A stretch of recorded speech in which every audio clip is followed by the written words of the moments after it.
Y'all, we hit 100,000 likes. I think, how many did we hit on the last one?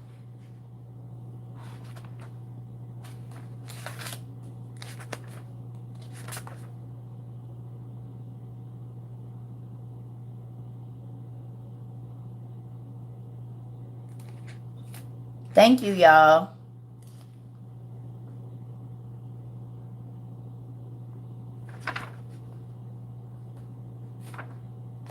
Okay, so go to book 1 and then go to page 106. Thank you. I gotta go to the bathroom, y'all. Okay. Thank you, thank you, thank you. I love y'all. Go get your book 1 and go to page 106 real quick. 106. It's at the bottom. If you're looking for the Nerd Junk Shop thing, it's at the bottom. It's the one with the backpacks on it. The 2 backpacks is blue. I'm about to go pee. I'm about to. And look, about to drink some more. I told you I drink all day. Not alcohol. That's coffee and water and juice and whatnot. Hold on, y'all. I'll be right back. Ooh. Oh.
Maybe if I stop drinking, but with me doing all this talking, I can't help it. I got my mouth be dry, so sorry, y'all.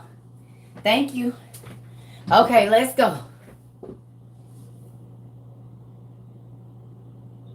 That part, Rich Dad.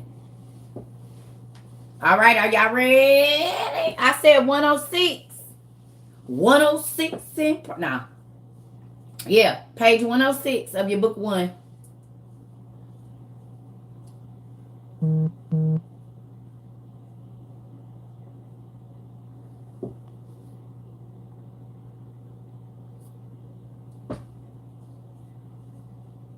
PDF. My PDFers. Who got the page? I don't know. You want the book? It's Old Testament to. This is the book. You need book 1 and book 2. You can download it right now on Google. Just type in Old Testament Pseudepigrapha or James Charles Worth book 1 and 2 PDF, and it's gonna come up, and you just download it. And then, what page is it, y'all, on the PDF? Anybody? Let me look. I got the PDF. Let me just go to it and quit being raggedy. Hold on. I got the PDF. Give me a second. Oh, show y'all.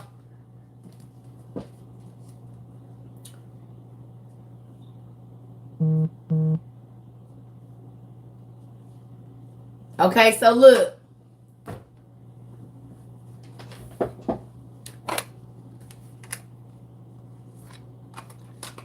See? Book 1 and book 2. That's the PDF. Right? And then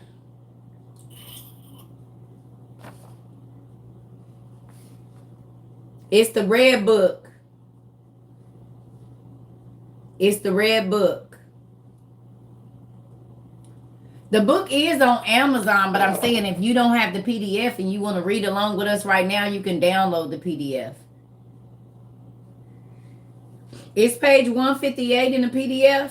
Oh, thank you, y'all. It's page 158 in the PDF. Thank you. Or 159. 158, 159 in the PDF. So I'm going to read it in the PDF then, so my eyes don't have to hurt. Because I got this book, but I can make this bigger. Let me just type in. Quit being lazy, circa.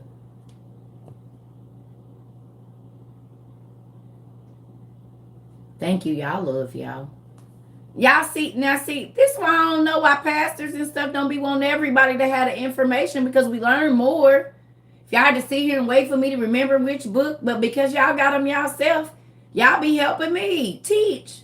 And I'm grateful for that.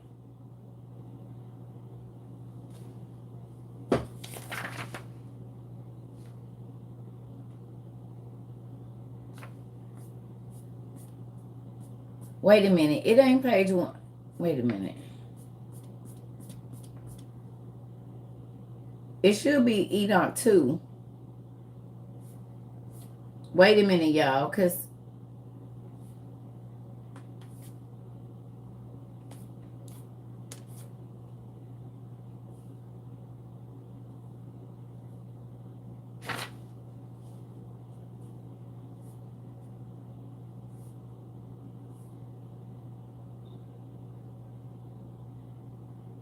oh, you right. Okay. Okay. So go to page 106.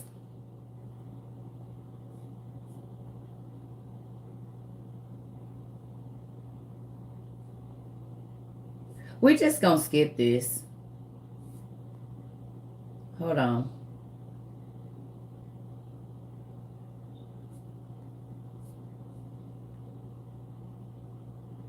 Okay. It is Enoch 2, but go to page 108.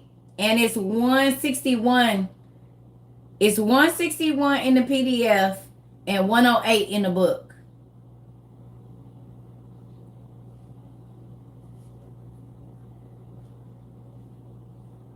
So page 108 in the book and 161 on the PDF. 161.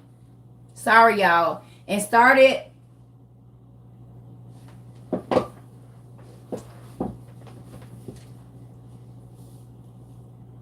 Okay, are y'all ready? So it should say Brave Enoch. Should be the first 2 words that you see. Y'all see that? It say Brave Enoch.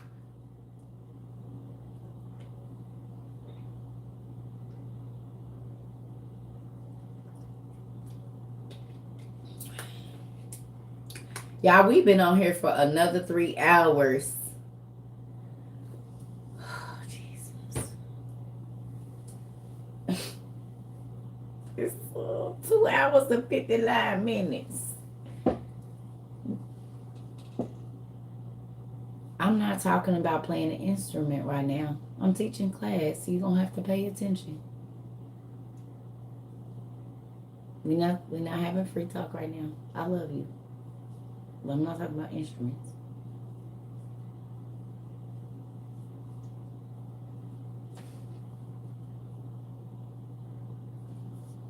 All right, let's go. All right. It says, Brave Enoch. In truth, do not fear. The eternal God has sent us to you. Y'all getting this? The eternal God has sent us to you. So he had a dream. What he thought was a dream. He started crying in the dream. He woke up and his two tall men sitting at the end of his bed talking about, hey, bro, God said, come up here with us. I'm about to die. That's what I'm thinking, because if God coming to get me, I got to be getting ready to die. That's the only thing I could think about. That I'm about to die. Okay. Why else would you be here? Hey. So it says, the eternal God has sent us to you. And behold, you will ascend with us to heaven today. They said you going today.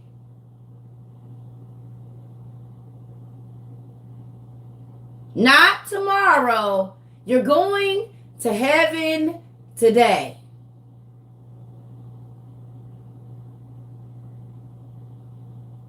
What would you do? Okay, let's just read. He said, and tell your sons and all the members of your household everything that they must do in your house while they are without you on earth. And let no one search for you until the Lord returns you to them. And I hurried and I obeyed them, and I went out of my house and I shut the doors as I've been ordered. And I called my sons, Methuselah, Regem, and Gadad, and I declared to them all the marvels that these men told me.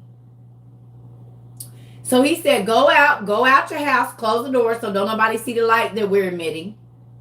Tell your family don't look for you until God sends you back to earth. Alien abduction sound like? Now don't that sound like an alien abduction to you? Thank you.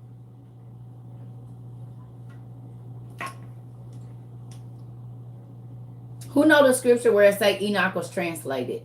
Who got another device where you can look and tell me the scripture where it said Enoch was translated?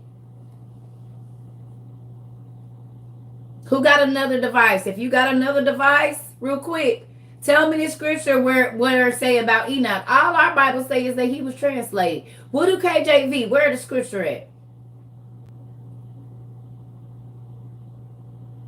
So if you got another device, look for me real quick, because y'all got all of mine. I don't have any more. I got this one. I'm not taking this off.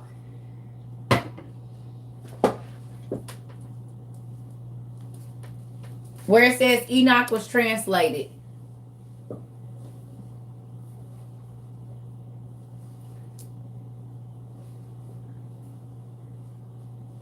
It say Hebrews 11 and 15 and Genesis 5 and 2. Hebrews 11 and 5. Hebrews 11 and 5.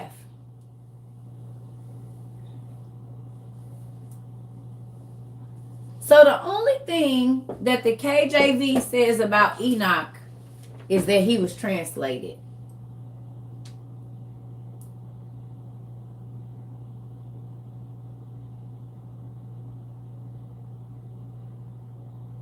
That's it.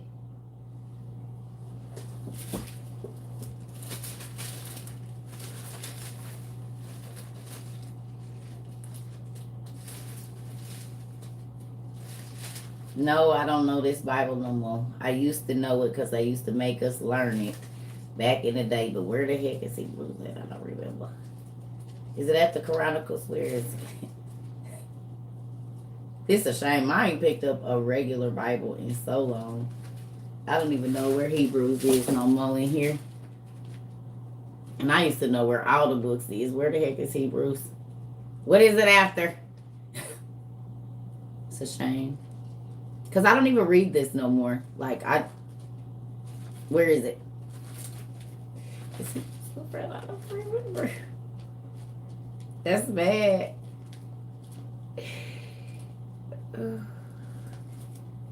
Whatever. It's Romans, Hebrews, whatever. It's in that. It's back there. There you go. Okay, y'all found it. Okay. Before James, good job. I'm not looking for it no more. I don't even read it out of there no more. I can't. Could you imagine going back to just reading a regular Bible after reading all of this? That's why I don't even be trying to memorize. People like, I memorized the Bible. You memorize the first set. You memorize 3 little scriptures out the whole book. Don't worry about it, y'all.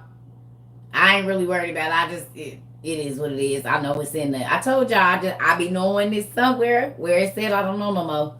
Because I don't be trying to memorize it like that. It's too much. Because I see the stories in several different books. It ain't only this. The real, right. And look, hey y'all, church people really think they be doing something when they say basic instructions before leaving earth. I said, yep, the most basic. Basic instructions before leaving earth. They always say the Bible. The most basic instructions before leaving earth. God said, if this all you want, this all I'm going to give you. He said, but those that want me, they going to search and seek and find and go deeper in me. And come on up higher. This is why the masses got parables and the disciples got what it really was. The masses got parables and the disciples got what it really was. It said when he went off, he told them, well, see, because they don't really understand, so I'm going to just give them like a roundabout.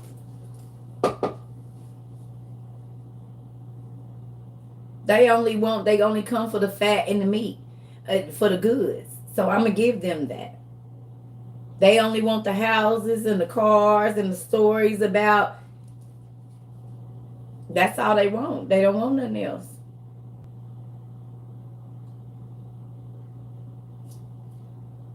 So you're right. And they say, honey, I can't even get this. And that's sad because this is the most basic form of it. So you think you being funny trying to tell me that you don't want to read the rest of it.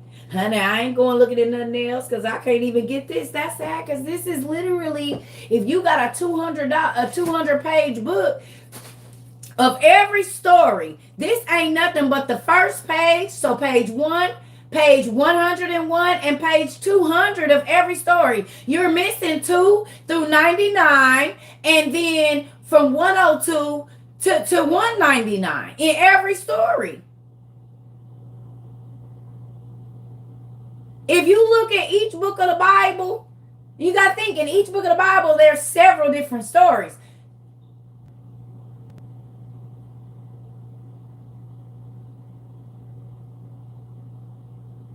So you get page 100 and 101 and 200, and you think that's all there is. And there's 2 through 99, and then 102 through 199 that you're missing. The Bible is Cliff Notes. You said it. It's an outline. It's a syllabus. That's good. That is good. The Bible is Cliff Notes. This one is the one that only has 66 books. Is the Cliff Notes of all the rest. Because as you can see, y'all Googled Onesiphorus and 2 other books of Paul came up.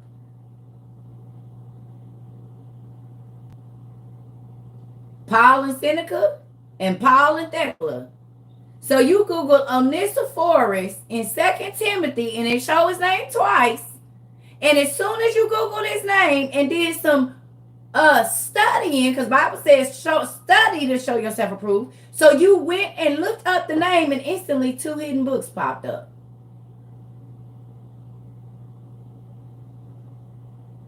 So are y'all reading the Bible at church or are y'all studying the Bible at church? You done read the Bible, they done read 2 Timothy everything and every time. When you see that, did they say it's 2 other books that come along with this? Or did they just keep reading? When they told you about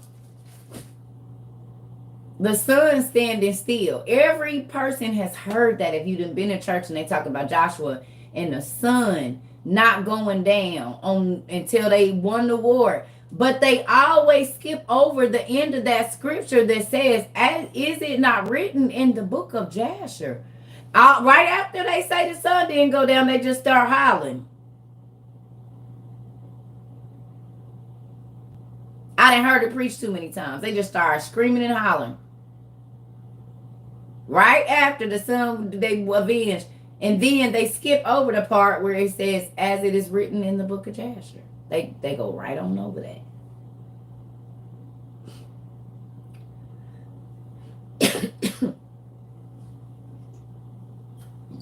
Excuse me. How many times you heard your pastor say, as it is written in the book of Jasher? Y'all, let's turn to the book of Jasher and go see what else happened in this story. Because if you go read the book of Jasher, you see that it was an angel that came down and gave the men a stroke. So they really didn't have to fight that much. Because the angel came down and gave everybody a stroke. Like 200,000 men or something. And we know that angels and demons can cause that kind of thing. Because when we read in the Testament of Solomon, it talks about the sicknesses, how they cause stroke and irritable bowel syndrome. They used to be angels. The demons used to be angels.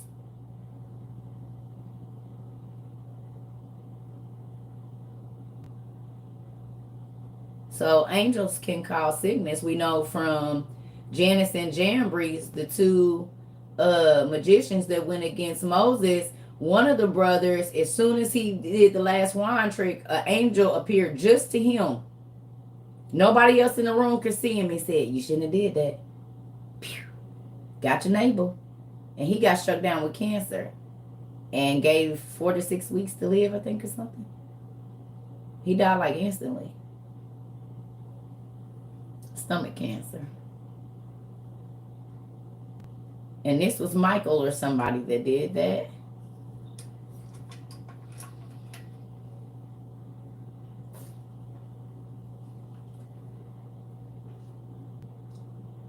Are you?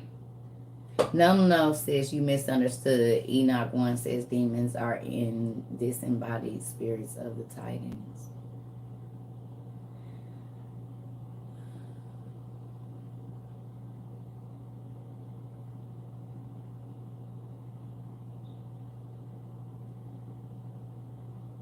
Sure.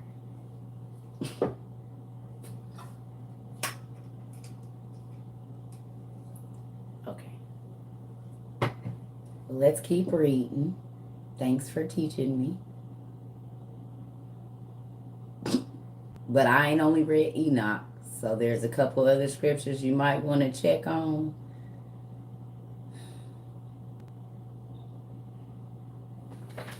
Amen. Moving on. Don't do that. Here we go.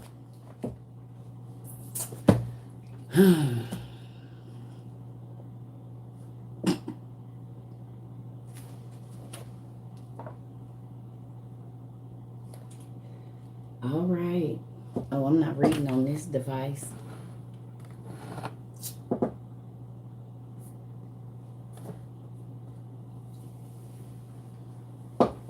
All right, we're moving on.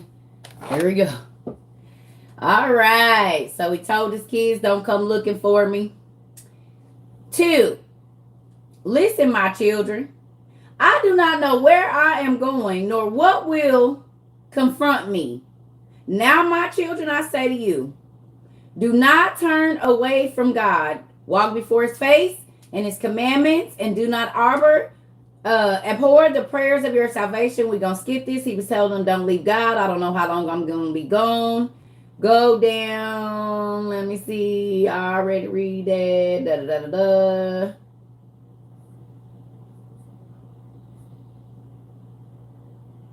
All right.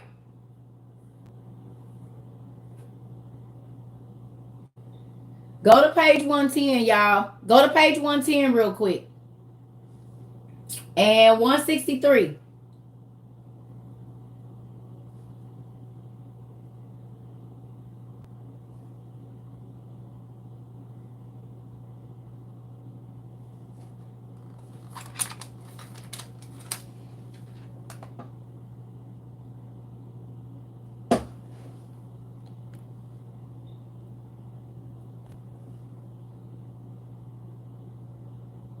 We're going right there to 3, y'all. Where it says, and they took me up on the first heaven. Yep, where it says they took me on the first heaven.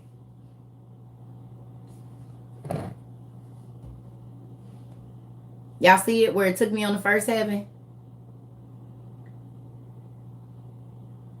Do y'all know they just started us over? Y'all remember I said this was at 3 hours and some change or something?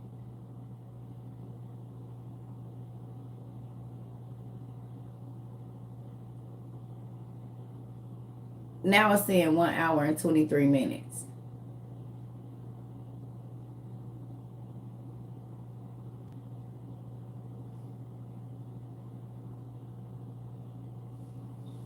That's weird. It literally says 1 hour and 23 minutes, and I didn't turn this off.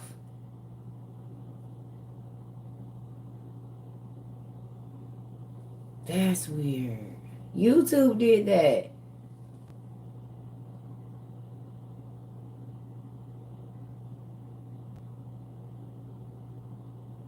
Why do they do that? Is that something they do?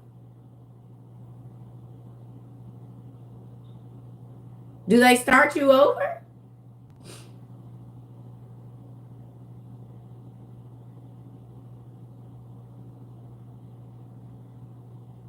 Yours says 3 hours. Mine says 124.19. 124.21.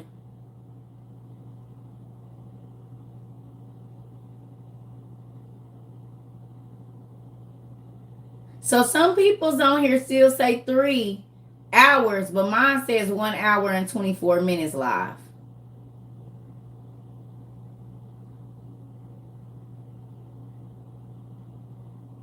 Dang glitches and stuff. I don't want to move this, but I'm going to try to.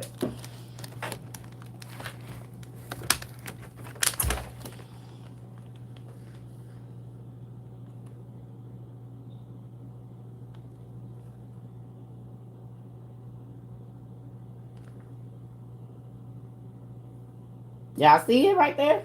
Live 125.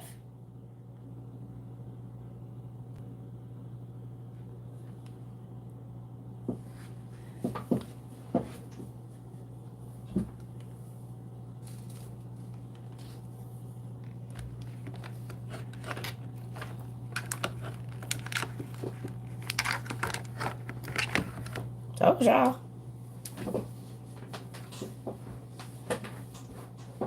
It was just saying 3 hours and some change, and now it just flipped.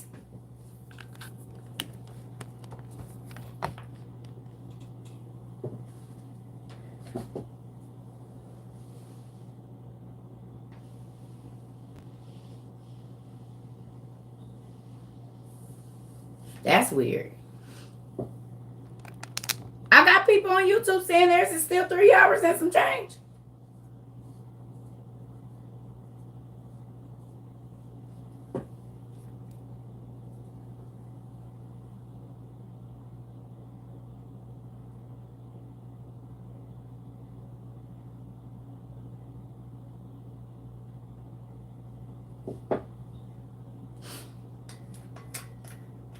That's weird.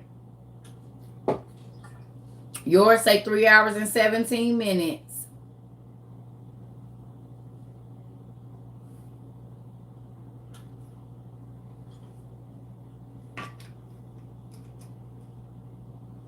All right. Okay, I don't know, y'all. I just didn't want to make sure I wasn't crazy. That's all. Because I know when I left out of here, it said 3, and now it said 127. Okay. I'm not crazy. All right. All right. So it says about the taking away of Enoch and how the angels took him to the first heaven. Y'all on page 110 or 163?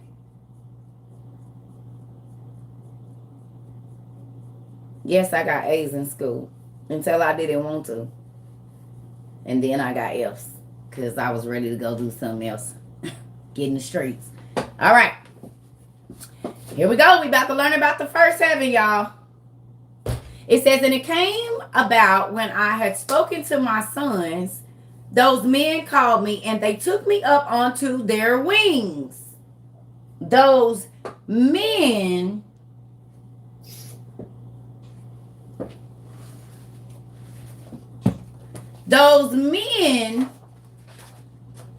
took me on their wings.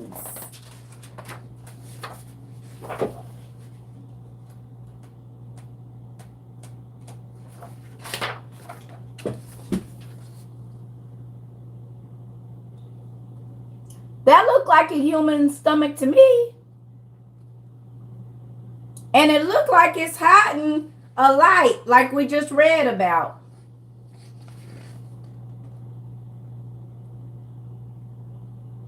That's a human-like body.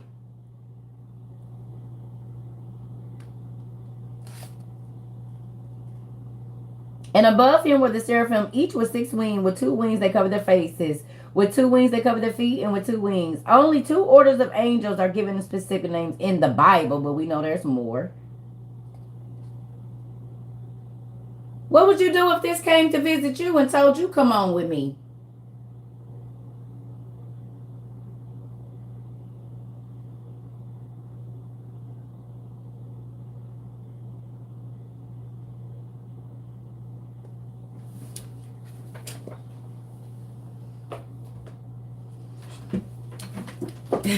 Woo, we going to earth is ghetto. So now go back, and when we read this, and you think about what he woke up to, he probably woke up to that.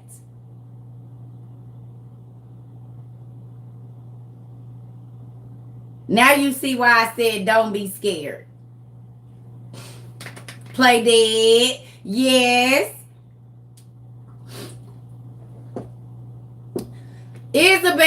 Isabel said, I'm going to play dead.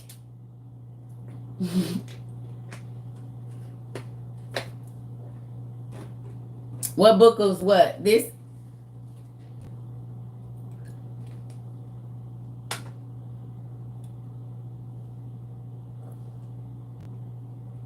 Just so y'all know, this is a kid's book. That's a kid's book. But it's real scripture. She said, I'm going to play dead, honey. All right, come on. Sorry, y'all. Ugh. Coffee leaves the worst film on your teeth. All right. Okay, so look. Come on, y'all. That was good. I like it. Okay. So he said, they took me onto their wings and carried me up to the first heaven and placed me on the clouds.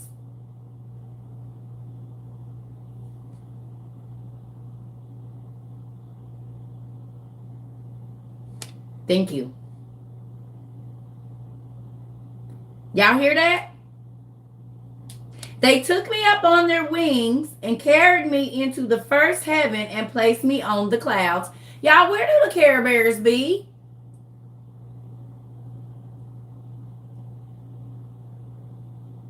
Where the Care Bears be? Hi. Are you Natasha from Russia? Hello. They be in the first layer of the clouds closest to Earth, right or wrong?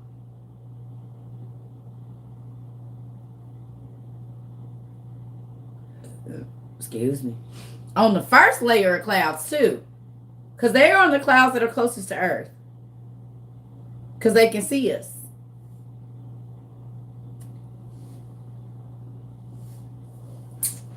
Right? Okay. I'm just saying. All right. And it says, and behold, they were moving. So the clouds were moving. How many times have we seen a video where it looked like it was a person? Somebody was in a plane. They're like, what the heck? They was recording and it looked like a human being was on top of the clouds.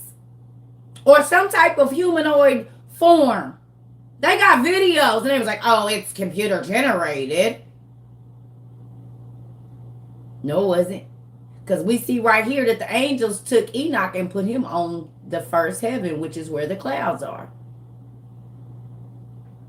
Regular men can't get there without a plane. DreamWorks got a man sitting in the clouds. You sure said it. DreamWorks man looking down, sitting in the clouds.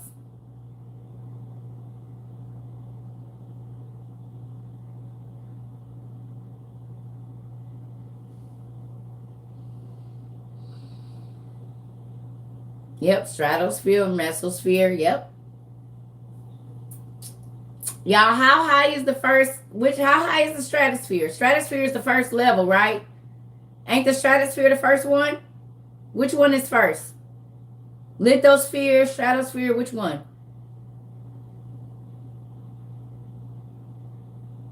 You said this is a lot.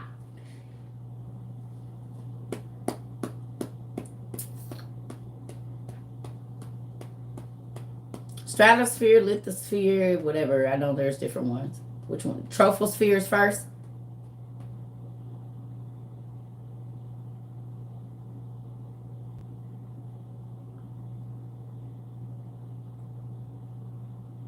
I know there's 5 layers. I was asking which one is first because he went to the first and got put on the clouds.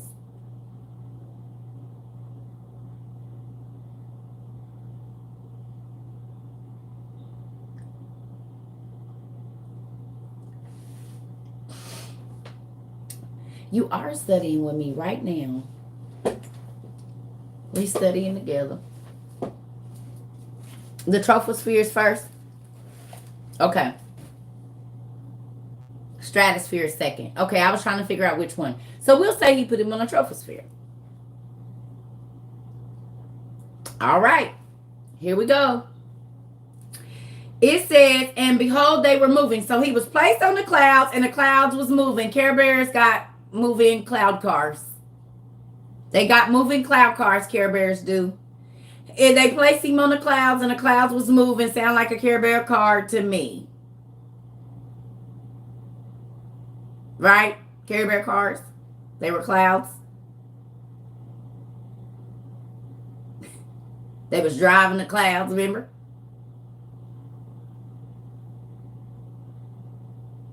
Okay. I was just wondering if y'all know where to get this from. Okay. He said, and they were moving, and I perceived the air higher up, and higher I still saw the ether. What's the ether? What is the ether? Tell me what the ether is. The firmament. So Enoch got to see the firmament. The ether.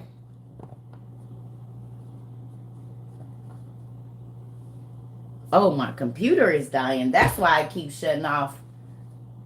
Hold on, y'all. Let me go get my charger for my computer. Oh, where did I put it?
The ether is the upper regions of air beyond the clouds. So Enoch got to see that.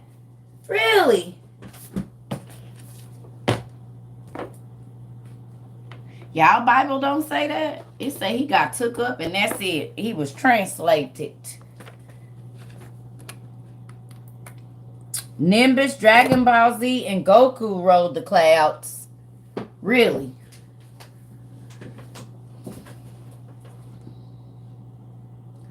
All right, here we go. We still at it, Bayou Chick. We still at it. All right, here we go. And it says, and they placed me on the first heaven, and they showed me a vast ocean, much bigger than any earthly ocean. And they said fish fell out of the sky, didn't they? Didn't they just say 3 million fish fell out of the sky? Didn't that just happen? It was 2 or 3 million fish. And they tried to lie and say seagulls dropped that many fish out of the sky.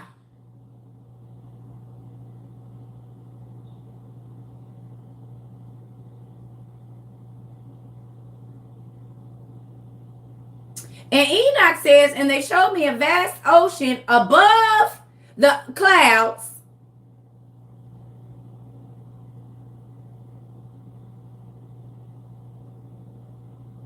We on page 110, Enoch 2.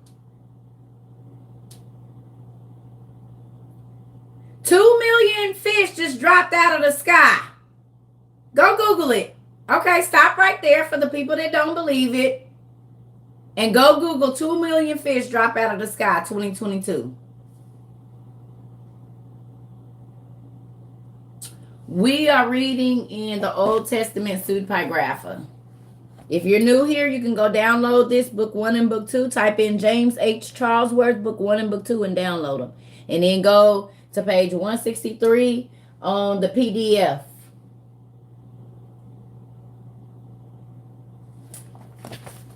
It was in San Francisco.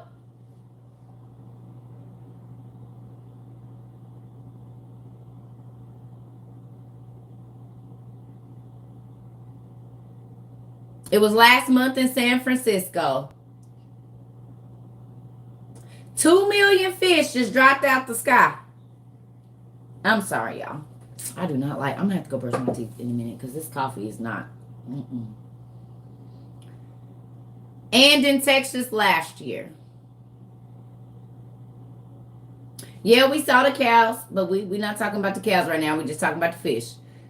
Okay, all right, so let's go back and read this now. It says, and they showed me a vast ocean, much bigger than any earthly ocean, above the clouds.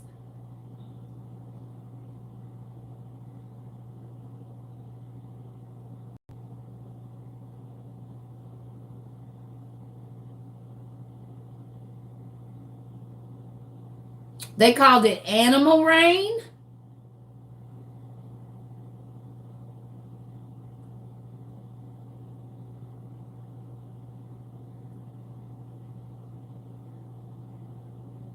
Okay, let's move on. 4. About the angels who govern the stars. About the angels who govern the stars.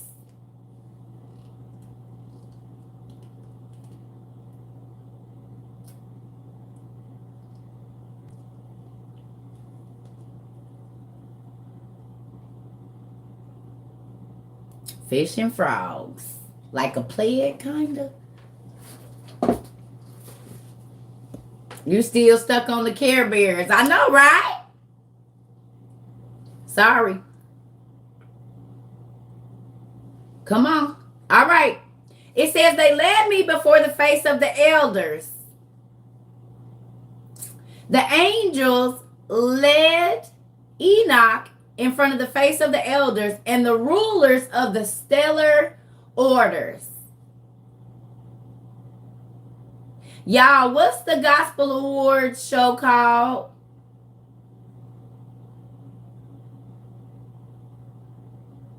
What's the Gospel Awards show called?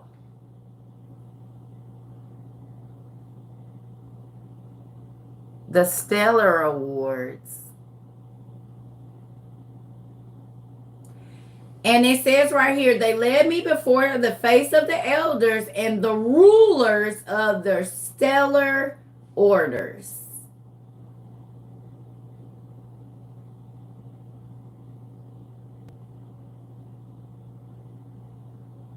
The Stellar Gospel Awards. The Star Gospel Awards. Or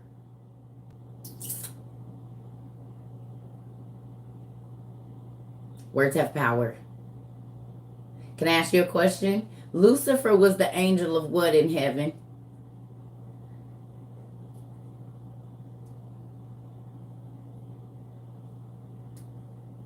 What was Lucifer the angel of?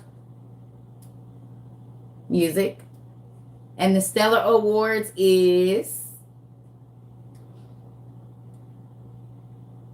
music. Okay, do me a favor and go look up the word celestial and tell me what comes up.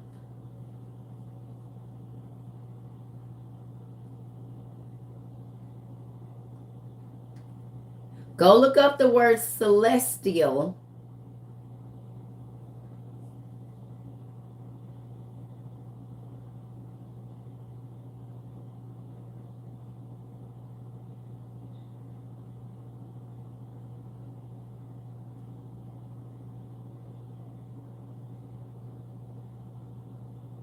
Related to the sky, the heavens, suggesting heaven or divinity.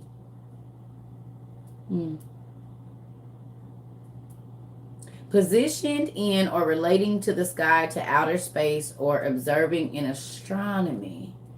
All right. Okay. Just wanted to know if y'all knew what that means. I'll let y'all play with that. Stellar, celestial, stars. Jazzy. All right, moving on. And they showed me 200 angels who govern the stars and the heavenly combinations. So there's 200 angels that govern the stars and the heavenly combinations. What's a heavenly combination? A solar system? Galaxy?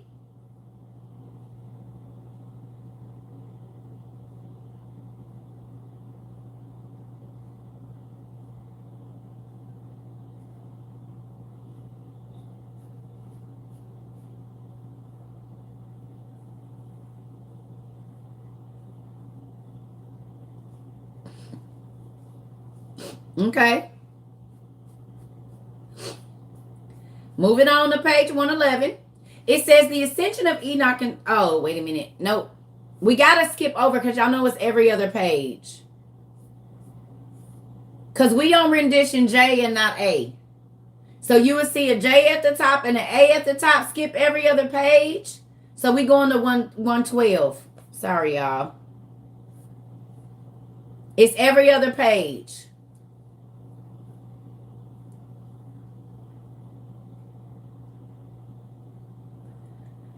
So look, it says, and they fly with their wings and they do rounds of all the planets.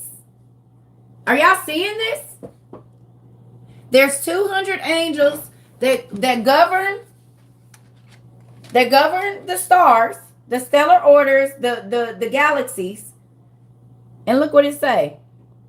And they fly with their wings and do rounds of all the planets.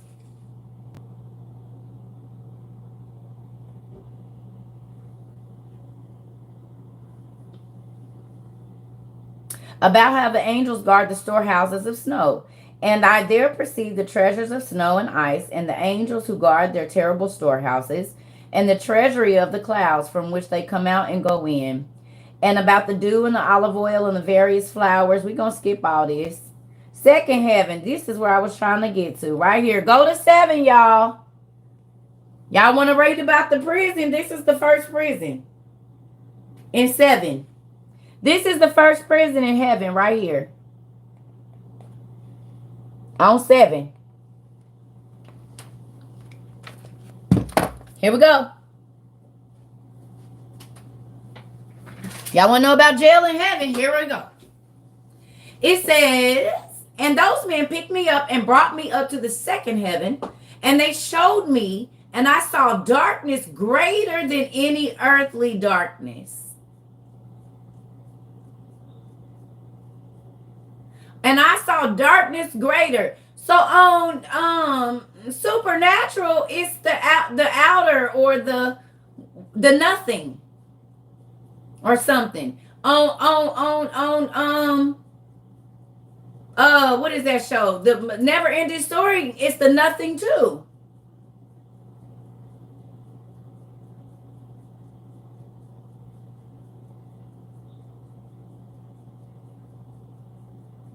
Right? Ain't it the nothing? Falcor, right. But I'm saying, what is it on supernatural? Is it, what is it called? The nothing? Or the outer or something? It's a being too, remember? Because when old boy was in that cage, the nothing came to talk to him. But he was the actual void. I mean, an actual being.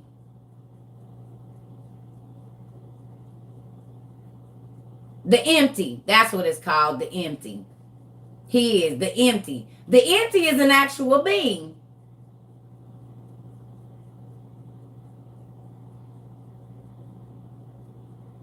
Because remember, at first it was just him, and then he did something and the nothing appeared.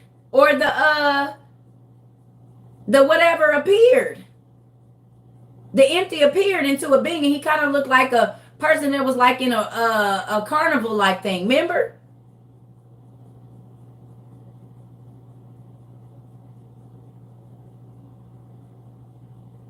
He was, the empty was a being. Stay right there.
Okay, I'll get back to it, but it's Adoil. I think Darkness's name is Adoil. I think it's like Adoil.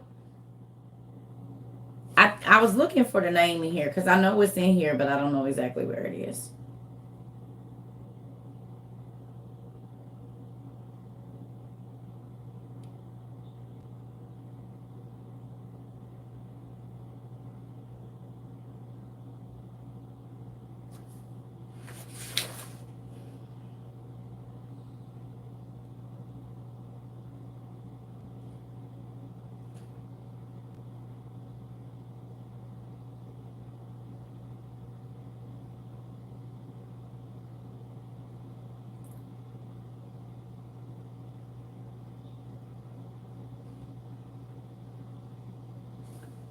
Y'all remember I told y'all the hypostasis of the archons? Look, real quick, this off subject real quick, but look. You see it says the carnal woman, the female, then the female spirit principle came in, the snake, the instructor, and it taught them, saying, what did he say to you? What is it? From every tree in the garden shall you not eat? From the tree recognize even the good do not eat. The carnal woman said, not only did he say do not eat, but even do not touch it, for the day you plan to eat from it, with death, you are going to die. And the snake, the instructor said, with death you shall not die, for it was out of jealousy that he said this to you. Rather, your eyes shall open and you shall become like gods, recognizing evil and good. And the female instructing principle was taken away from the snake, and she left it behind, merely a thing on the earth. And the carnal woman took from the tree and ate, and she gave to her husband as well as herself. And these things that possessed only so ate, and their imperfection became apparent in their lack of acquaintance, and they recognized that they were naked of the spiritual element, and took fig leaves and bound them upon their loins. Hypostasis of the archons.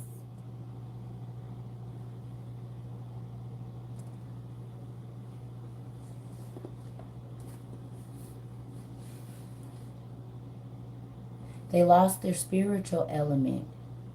Guess who else lost their spiritual element? The angels, when they fell, they lost the EL. God restricted them of the name of God connected to their name. So Michael, Raphael, Tamael, Samael, these were the names they had. They had the name of God, El, at the end of their name. When they were stripped from their heavenly glory, the EL, God's name, was no longer attached to them anymore.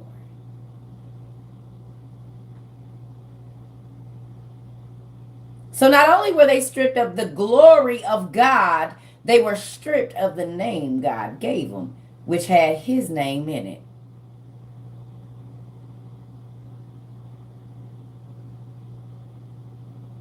And then God turned around and said, y'all gonna be my kids, I'm gonna give you a new name. Yes, the devil was mad. He got stripped of his old name. He got a new name, but it's not associated with God. And the new name that God gives us is associated with the kingdom that he's not associated with anymore.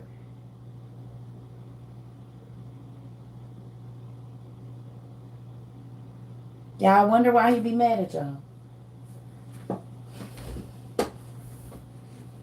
The name of God was stripped from the third of the angels that fell. That EL at the end of their name, Raphael, Michael, Tamael, they don't have that anymore. The name of God is not associated with those angels that fell.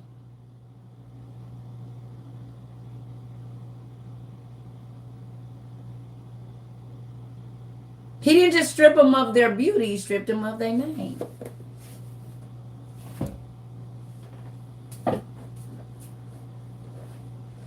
Interesting. Let's go. So here go to heaven about the jail right here.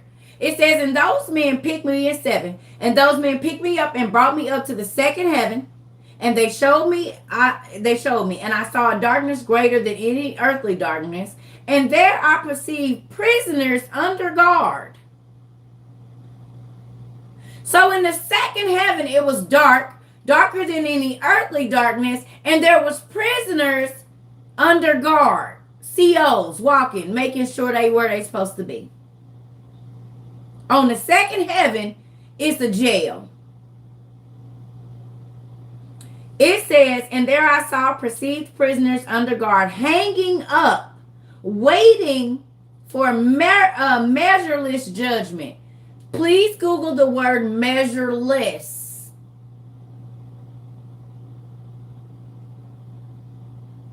Please Google the word. We on page 165 if you're on the PDF, and page 112 if you're in the book.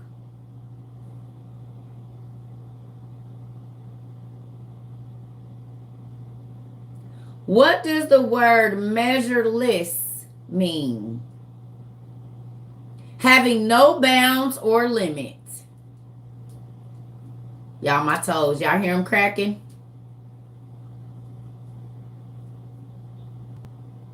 So there's no end.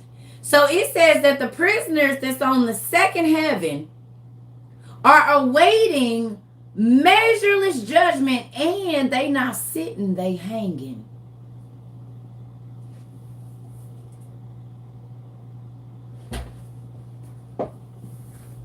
They hanging. Like they used to hang prisoners back in the day by their arms, they hanging.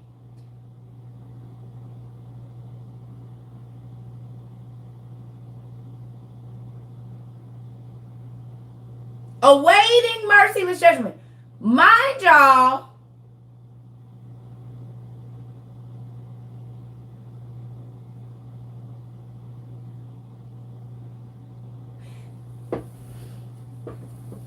get this.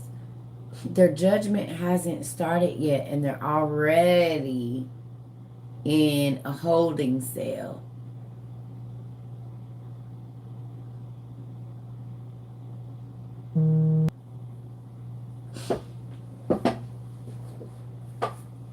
Okay, so keep on.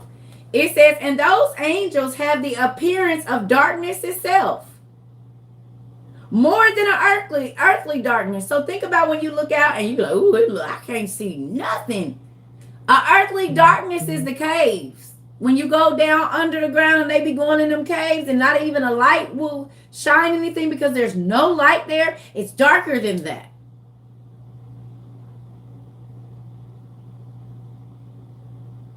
It says, and unceasingly, what does unceasingly mean?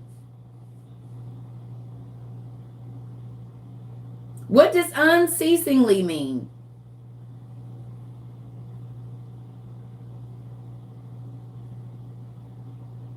Never stopping, never ending. It says, and unceasingly they made weeping all day long. God, please, Father. God, please, Father. Mercy, God, please, Father. God, please, Father. All day.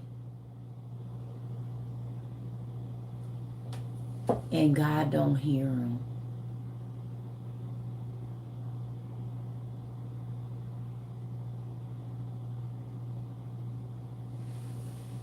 And they in heaven where he at, and he still don't hear them. Look, it says all the day long, and now mind you, they not in time no more. So one day is 1,000 years. They not in time no more. They outside of time. So all day is 1,000 years. All day is 2,000 years. All day is 3,000 years. All day, 4 days. For 4 days, it's been 4,000 years. Because they outside of time.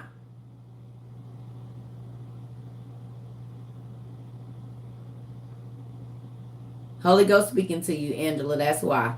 Here we go. Y'all been getting chills this whole time? That's my daddy touching y'all saying, pay attention. Yes, this is real. Who been getting chills? Pay attention. This is real. If you been getting chills at any point in time during today, that's what that is. He like, yep, it's real.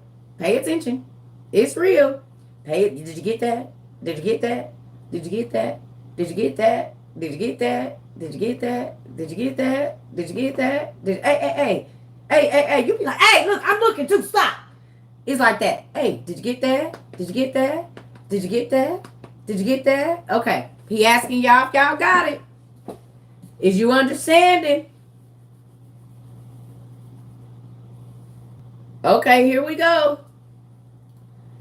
He said, okay, we got to skip, over to the next one because we rereading J, not A.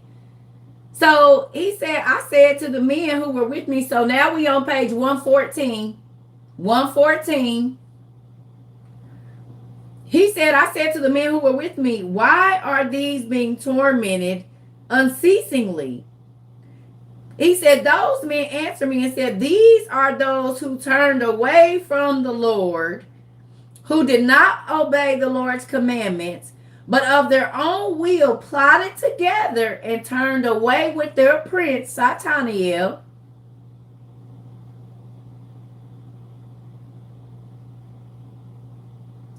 and with those who are under restraint in the fifth heaven. And I felt very sorry for them. And those angels bowed down to me and said, man of God, pray for us to the Lord.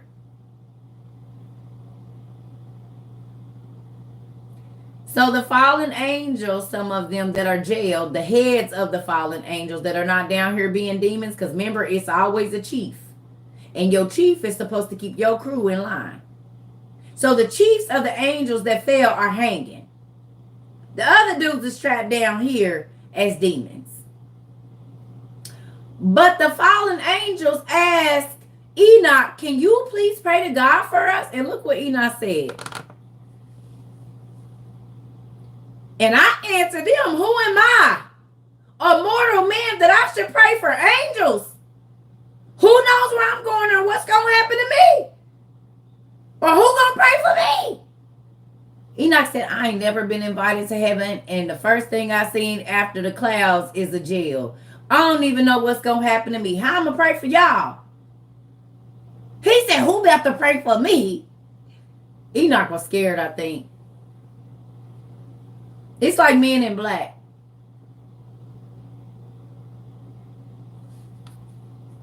Eight. And he went to the third heaven. Here's where it gets good. It said, and those men took me from there, and they brought me to the third heaven. We at the third heaven now, y'all. And set me down there, and then I looked downward, and I saw paradise. Who knew paradise was on the third heaven? So the paradise that Abraham them got to go to is on the third heaven. First heaven is clouds and the storehouses of flowers and all of that. Second heaven is a jail. Third heaven is paradise.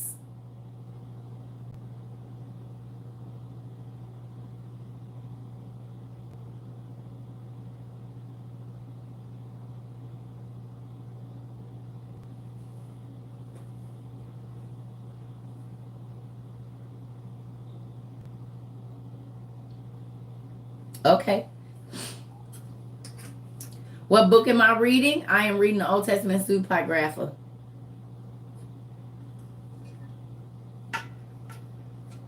Hold on. It said, and those men took me up from there, and they brought me up into the third heaven, and they set me down there. Then I looked downward, and I saw paradise.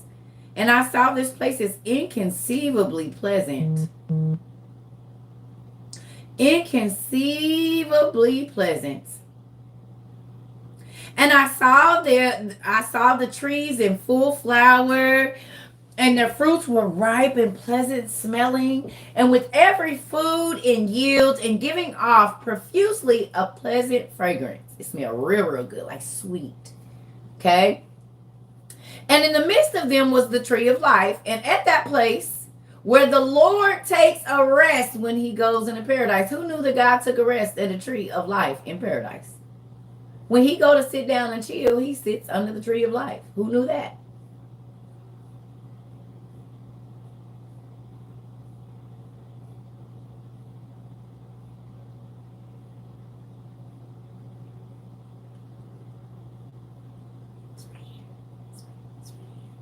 This is why they took it out, because they can make up whatever they want.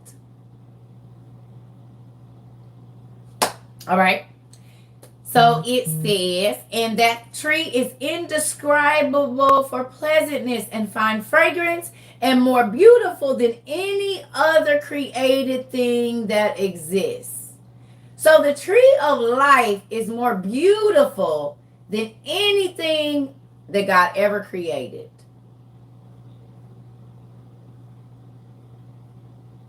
Okay. And from every direction, it has an appearance which is gold looking and crimson, and with the form of fire. And it covers the whole of paradise, and it has something of every orchard tree and of every fruit. So there, whatever kind of orchard there is, no matter all the way around, basically every fruit is on the tree of life. It don't matter if it's from Russia, India, America, Spain, South America, Japan. If they have a fruit there, even in the most remote places, they are all on the tree of life.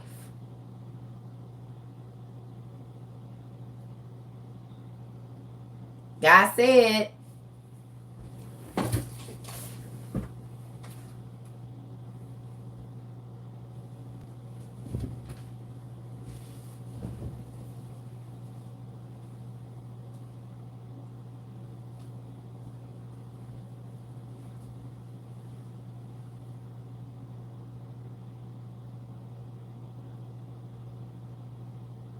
as above, so below.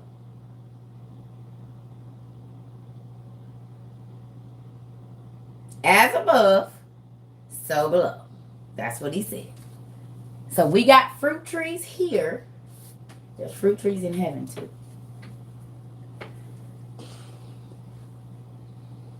First of all, let me tell you something.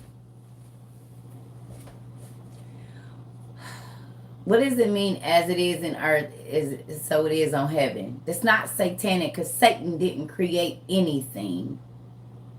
Satan is a copycat, and he can only take and use the words that God created and God said, because even spells have Bible in them. Satan didn't create anything. He's not a creator. He's not the creator. He didn't create not one word. Even the spells that are in the lesser key of Solomon has scripture to make them work. He ain't created nothing.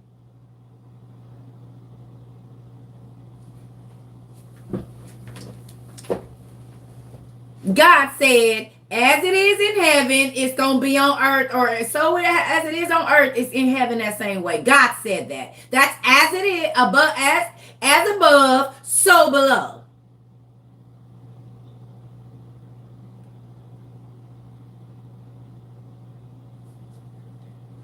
Lucifer, he's a copycat. If y'all can't tell, he can't. Just like the scientists, he can't create nothing. He can only use what God did to do whatever he want to do against God.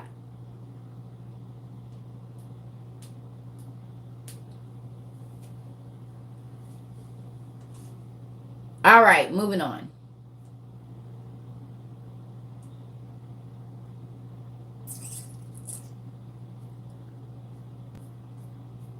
So go to page 115, 116.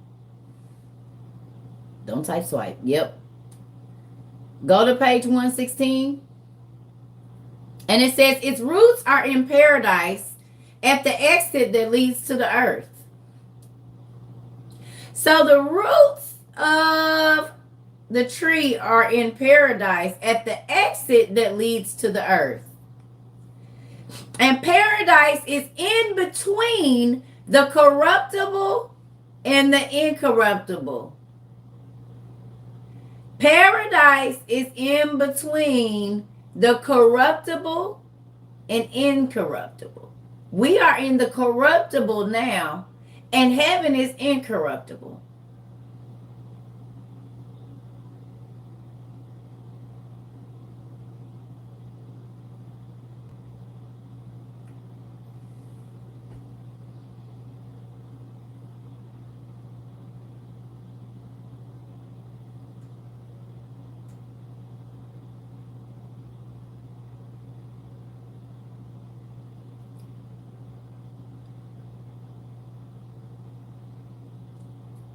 All right, here we go. And two streams come forth, one source of honey and milk, and the other source which produces oil and wine. And it divides into 4 parts, and they go round with a quiet movement, and they come out into paradise of Eden between the corruptible and the incorruptible. And from there they pass along and divide into 40 parts, and it proceeds in descent along the earth. And they have a revolution in their cycle just like the other atmospheric elements. And there is no unfruitful tree there. And every tree is well fruited, and every place is blessed. And there are 300 angels, very bright, who look after paradise. With never ceasing voices and pleasant singing, they worship the Lord every day and hour. And I said, how very pleasant in this place. And those men said to me, this place, Enoch, has been prepared for the righteous, who suffer every kind of calamity in their life, who afflict their souls, who avert their eyes from justice, who carry out righteous judgment, who give bread to the hungry, who cover the naked with clothing, and who lift up the fallen. So if you a mean girl or a mean boy and don't care about who got less than you, this place ain't for you. Skip to the next page.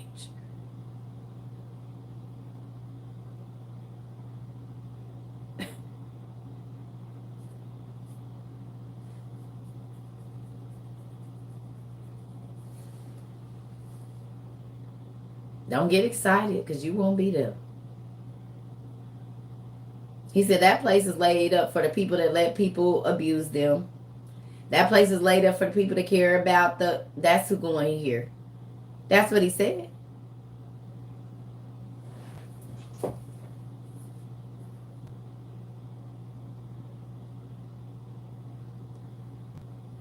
Y'all, whoever UPK is, like, throw up. He probably playing this little boo-boo too. We just gonna go on and block him, but I think he like boo-boo. Because he been however long talking about the book of Enoch is trash. Don't type swipe. Matter of fact, we just gonna move you along. Oh, he already blocked. Don't worry about it. I went on and got him on out of there. You didn't even give him time to spew his little throw up around here. You know, we know he likes soupy throw up. He might like it chunky. I don't know. He like chunky throw up, probably. Anyway, moving on. Yeah, because anybody that stays here and you don't want to hear what I have to say, you have to like eating your own throw up. Because why would you torture yourself and make yourself eat something that you don't like or that you already regurgitated? Doesn't make sense.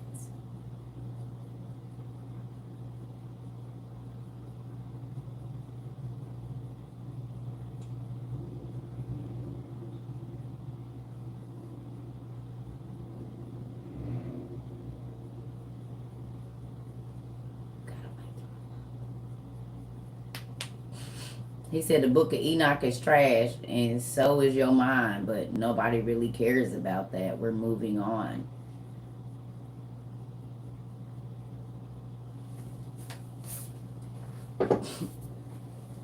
So with that, and it says, and who help the injured orphans and who walk without defect before the face of the Lord and who worship him only.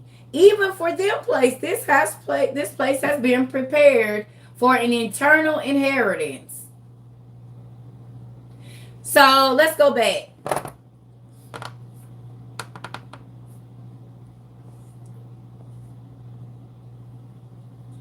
So this place, Enoch, has been prepared for the people that suffer every kind of calamity in their life, who afflict their souls, who avert their eyes from injustice, who carry out righteous judgment, who give bread to the hungry, who cover the naked with clothing, who lift up the fallen, and who help the injured and the orphans, and who walk without defect before the Lord, and who worship God only.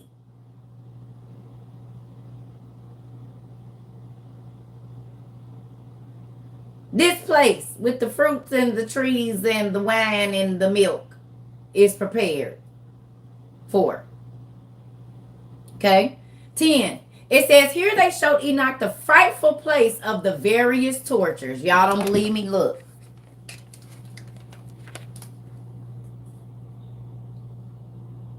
Here they showed Enoch the frightful place of various tortures.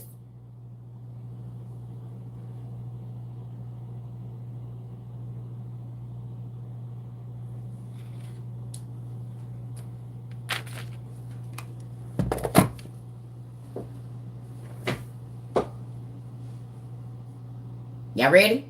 And then I gotta pee after this. Look, it said, here they showed Enoch a frightful place. It says, and those men carried me to the northern region, and there they showed me a very frightful place. All kinds of torture and torment are in that place. Cruel darkness and lightless gloom. There is no light there, and black fires blazes up perpetually. with a river of fire that comes out of the whole place. Fire here and freezing ice there, and it dries up and freezes it. I told y'all one of the places on in heaven is like dry ice, and it's dark and it's black flames. Believe me now. This is on the fifth heaven, if I'm not mistaken, or somewhere in there. All right. And very cruel places of detention, and dark and merciless angels carrying instruments of atrocities, torturing without pity. I want y'all to read that for y'all still. Look it. And there is no light, and a black fire blazes up perpetually, a river of fire that comes out over the whole place. Fire here, freezing ice there, and it dries up and freezes. And very cruel places of detention, and dark and merciless angels carrying instruments of atrocities, torturing without pity. And I said, whoa, whoa. How frightful is this place? And those men said to me, this place, Enoch, has been prepared for those who do not glorify God, who practice on earth the sin which is against nature, which is child corruption in the anus, in the manner of Sodom, of witchcraft, enchantments, divinations, trafficking with demons, who boast about their evil deeds, stealing, lying, insulting, coveting, resentment, fornication, murder, and who steal the souls of men secretly, seizing the poor by the throat, taking away their possessions.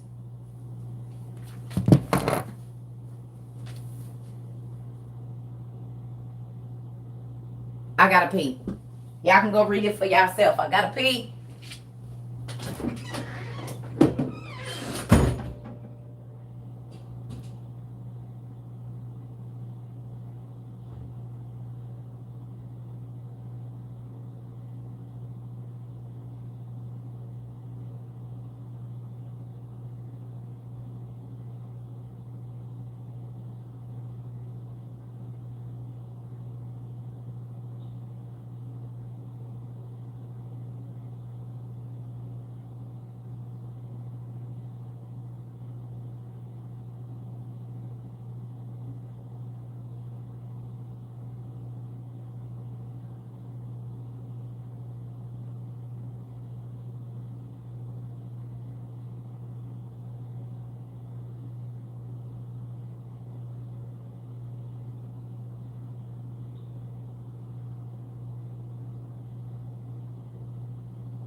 I'm going to keep going. Enchantments and divinations, trafficking with the demons, who boast about their evil deeds. Stealing, lying, insulting, coveting, resentment, fornication, and murder, who steal the souls of men secretly, seizing the poor by the throat and taking away their possessions, enriching themselves from the possessions of others, defrauding them who, when they are able to provide sustenance, bring about death of the hungry by starvation. And when they are able to provide clothing, they take away the last garment, skipping to page 120, of the naked, who do not acknowledge the Creator, but bow down to idols which have no souls, which can neither hear nor see, vain gods, constructing images and bowing down to vile things made by hands. For all these, this place has been prepared for an eternal reward.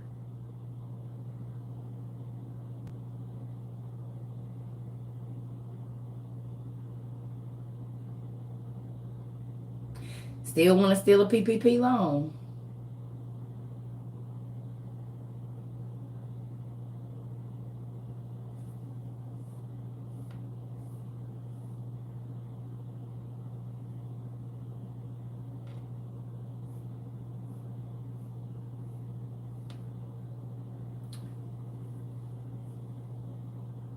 It's a witchcraft, enchantments, divinations, trafficking with demons who boast about the evil deeds, stealing, lying, insulting, coveting, resentment, fornication, murder,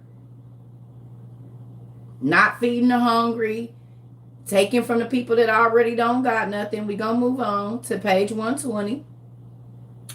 Who do not acknowledge the Creator. Ain't no God. I am God.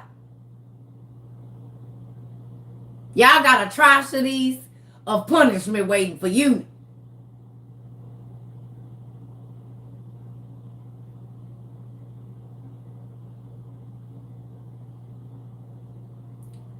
Praying to idols like Buddha. Or some of these Anus and all of these. Y'all got your little statues up. Keep them up.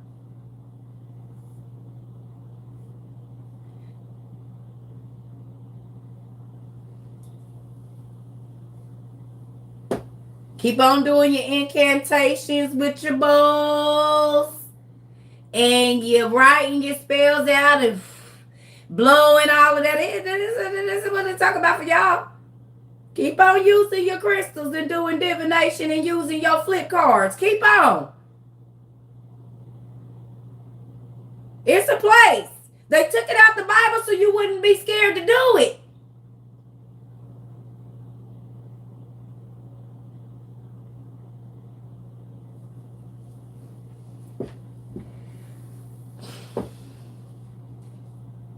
That's why I told y'all go study Mancy. All hydromancy, pyromancy, all of that. Your chakras and keep on. Go right on the head.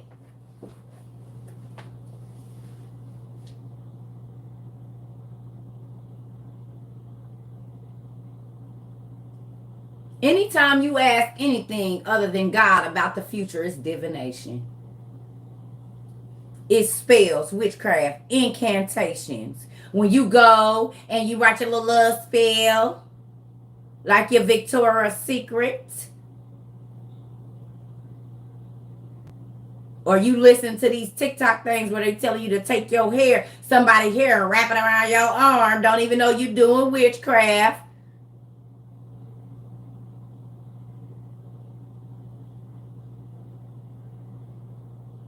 Unknowingly or knowingly, you still sinning. And unknowingly or knowingly, you still gonna pay.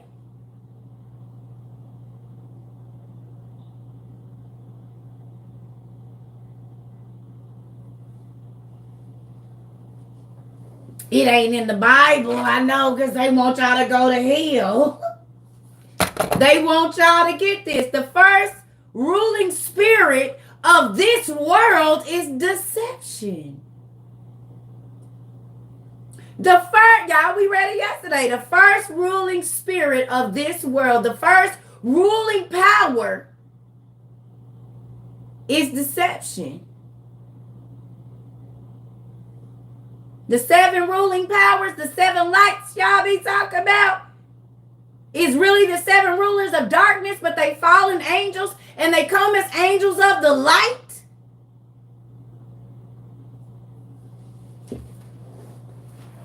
keep on letting y'all light sources rain down on y'all. The fallen angels of this world that come as angels of the light and give you your power. If it ain't from God, baby, I don't want it. I don't need you to read no chart, flip no cards, ask no crystals, rocks that don't breathe and don't got no air. Nothing for me. Cards don't live. Y'all idol gods don't breathe, baby. Y'all sources are not alive. And he said, why you keep asking these inanimate objects about what I planned? You talking to a damn rock. Come on, give me some luck. Come on, give me some luck. You got it. You gotta pick the damn rock up. The rock can't even move by itself. Y'all crazy as hell. You gotta pick the rock up to take it outside to charge it. And this what you paying to? At least my God is alive. And he here and he can okay.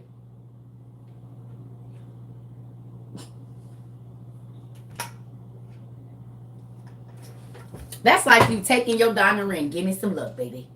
Give me some luck. Come on. Give it to me. A ring is a rock. A diamond is a rock. Girl, he got me a rock. Girl, come on. Come on, give it to me. The rock had to be formed by human hands to even get in the ring. It didn't cut itself and get in there. You said you're running around your living room. Get your earring with the diamonds in it. Come on. You talking to a rock. Talk to your earring. Go. Here. You got rubies or diamonds or emeralds. What you got? Go ahead. Tell it to move. Tell it to float off the thing and go over and get your sandwich. Because my God is actually able to make that happen. But y'all gods can't even move themselves. They damn sure ain't keeping the sun in the air and your heart pumping. Come on. Come on. Y'all talking to rocks.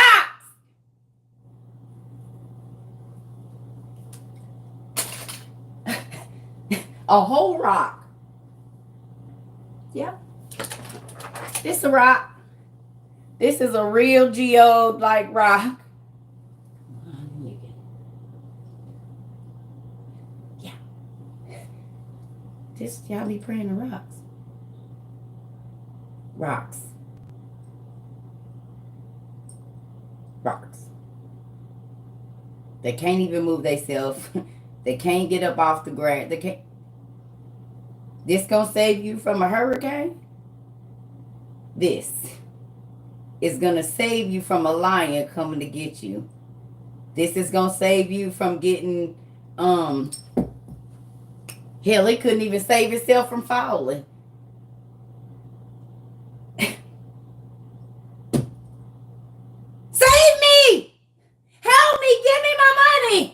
You can't even pick yourself up off the ground. Let me help you out with that, rock God. Are you all right now, rock God? Rock God? Rock God? Can you hear me, rock God? Hello? Rock God. He's not answering.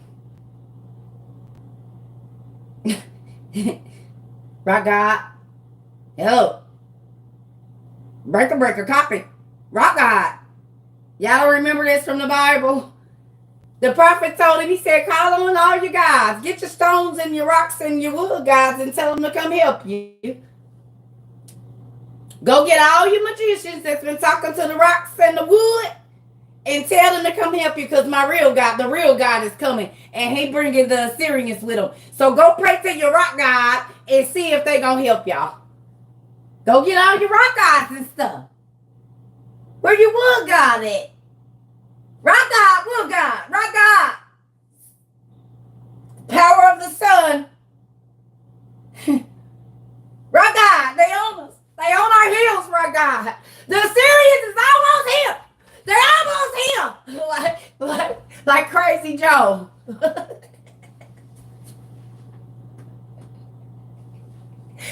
Who watch Lean on Me? Anybody?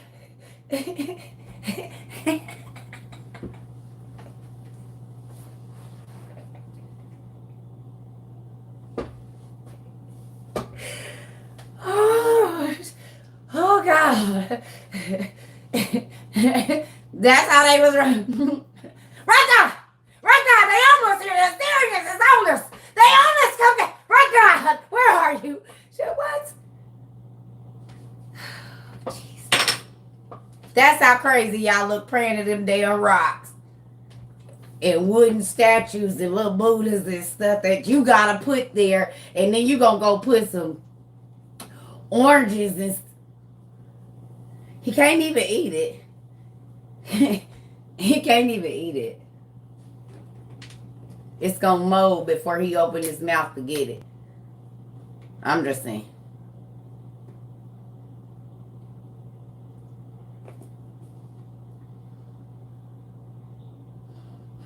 You said you can't eat it. You can't even eat it.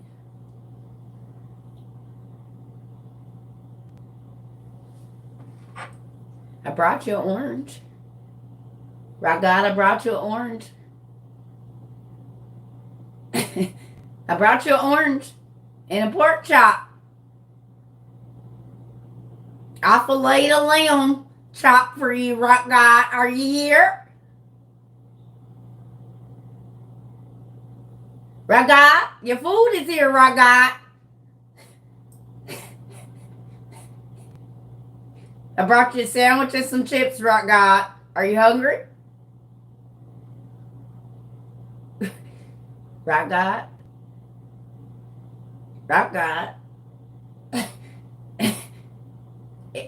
You're not going to eat this today. Okay, Rock God, I'm going to bring you an orange tomorrow for my wealth.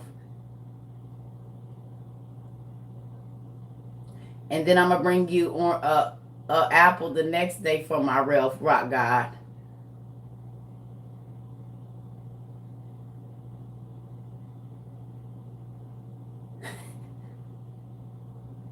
And a drink, a mango Sprite, Rock God. Would you like a mango Sprite, Rock God, tomorrow when I get in here?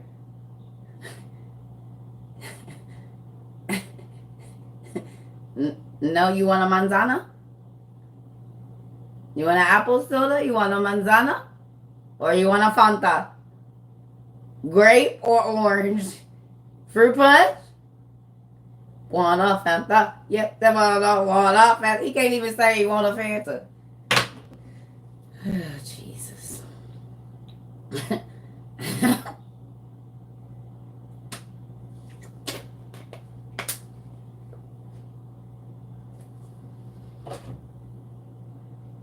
I'm done.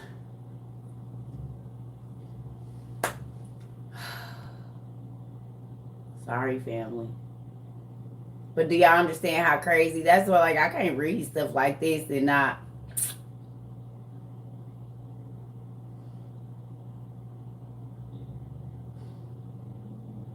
You want some fried chicken, Rock God? Right. What about some rice and peas, Rock God? A little cabbage slaw on the side, Rock God?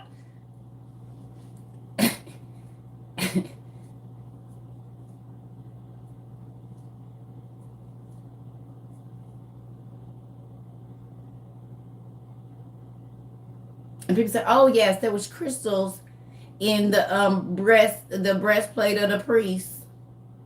Yeah, and that's back when they were still doing divination too. They had to do rituals back then. They also had the Thummim and the Urim at that time. Urim and the Thummim. Yeah, they did. It was divination back then. I told you there's plenty of magic in the Bible. But God still said you pray into the rocks. You're right. They was doing that back then because the fallen angels had been there since the seventh generation. And when the war happened, and the fallen angels that was covered in jewels died,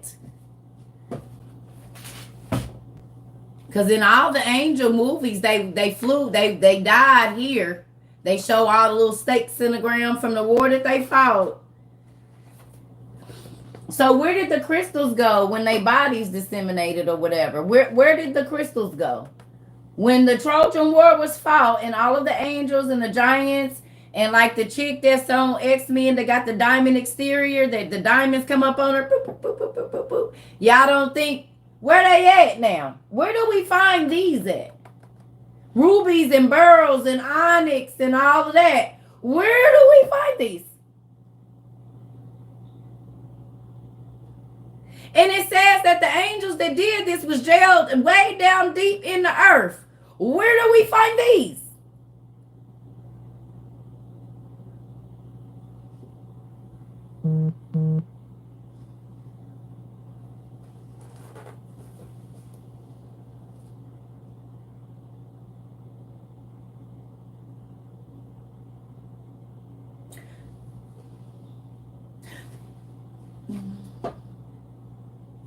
Okay. So it says that some of the fallen angels are jailed in the deep of the earth, and in order to go get these beautiful jewels, you have to dig down way, way deep under like 350,000 pounds of ore to get them, under way deep down in the dirt, to mine diamonds and rare jewels, go in caves in the darkness.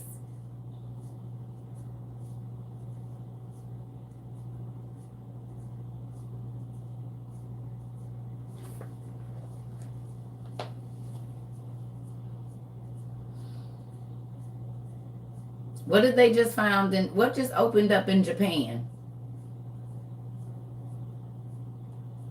What just opened up in Japan?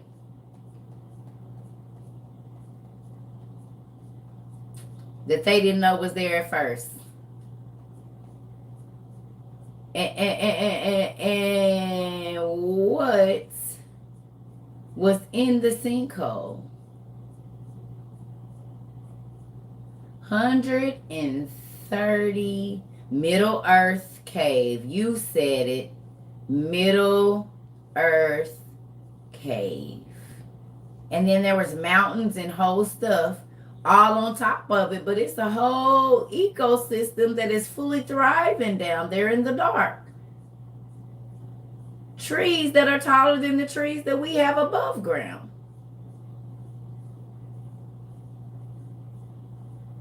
How you got a forest in the middle of the earth and they lied to us and told us it's completely hot?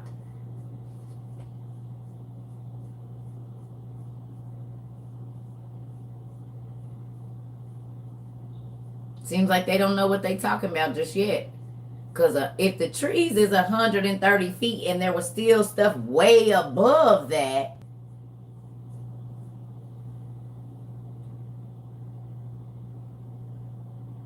it was fresh water down there. The trees are thriving. They say without oxygen, this stuff can't live.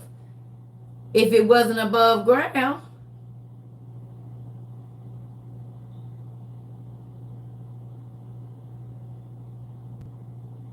That's what they said.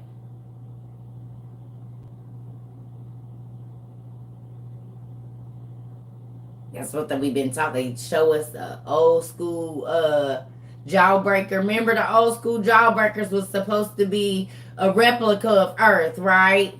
It's all these different layers and they're all different colors. And then you get down into the center and there's something different in there. Who remembers the old school Jawbreakers? Y'all got to be old.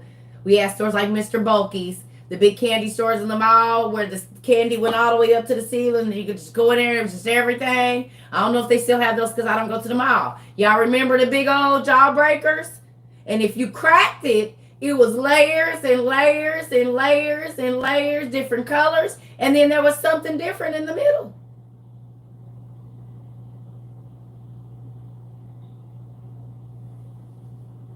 Extraterrestrials.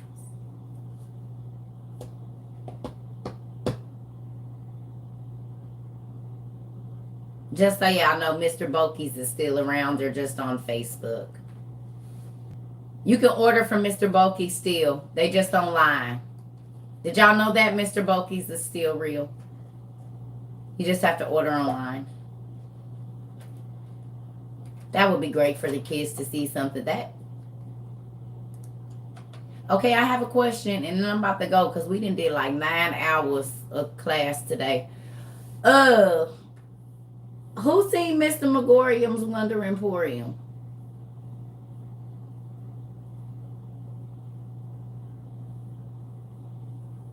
Thank you. Who seen Mr. Megorium's Wonder Emporium, y'all? So if there's a place where you can watch that tonight, that's tonight's homework. Let's watch Mr. Megorium's Wonder Emporium. Can we do that? Fun movie.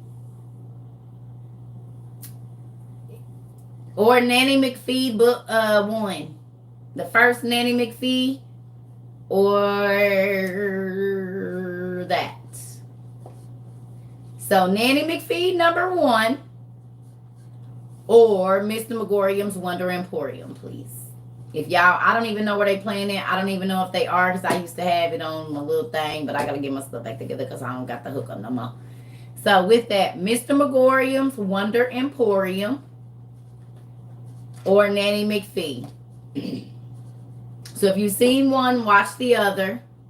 Gonna watch with the kids. Good job. Y'all see, I encourage, like, we have some movies kids can't watch, but for the most part, most of the stuff that we be watching, the kids can watch it. Can someone type?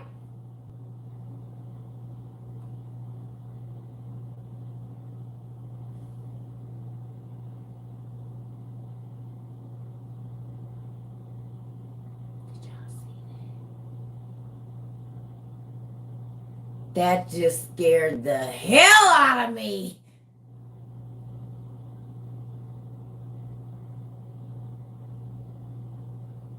I was like, what's going on? Thank you. I don't even know what that means, but that was dope.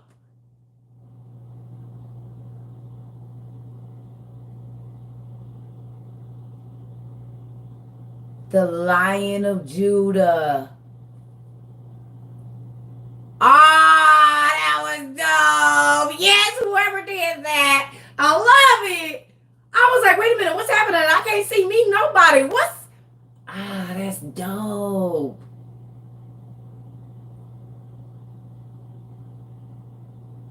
Yeah. I don't even know what it means. But high five, that was like the killer ends it is. Like, yeah. So cool. I've never seen it either. We outside. Yes, we is. In the wilds, in the Sahara is the... Yes, that's a mic dropper. And I got a mic. Y'all know I got one. I don't want to break this, so I'm going to drop it slow. I don't want to break my mic. I ain't really even got the buzzer in yet. I ain't going to get too crazy with it. I just dropped it slow.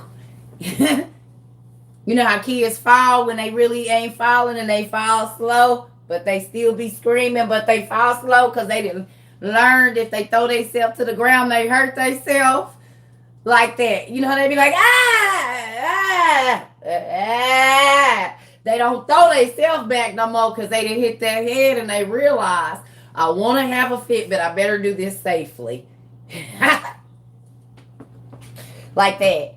Thank you, y'all. I appreciate it. Thank you. That's how I was feeling because I didn't do it. But I forgot I might need to use it, so I'm going to just throw it down softly like the kids throw themselves down. I learned my lesson with tearing my stuff up.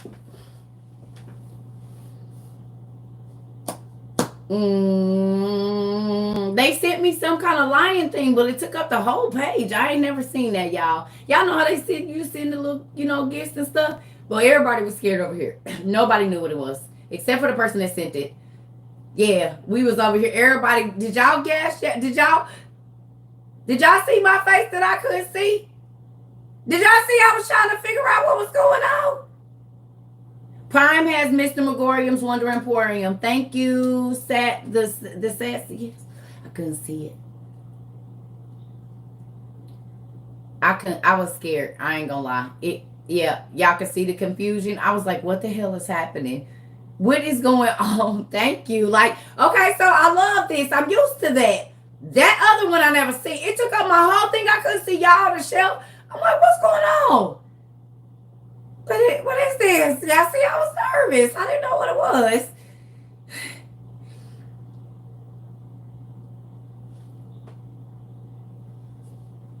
You said they cost like what?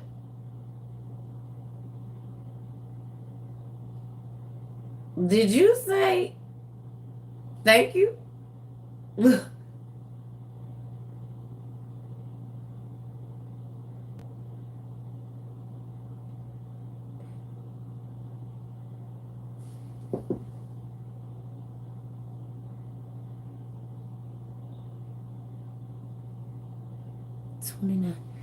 Well, what do that equate to? Look, I'm trying to see how y'all know what the coins is. How y'all know what the coins is? That's 300 US dollars. Nah.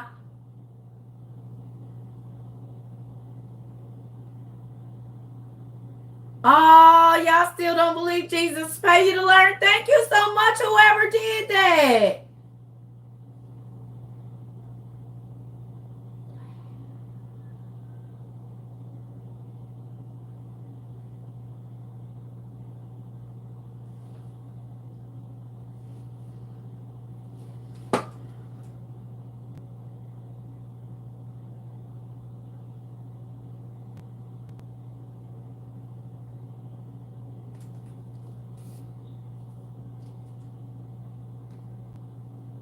Thank you.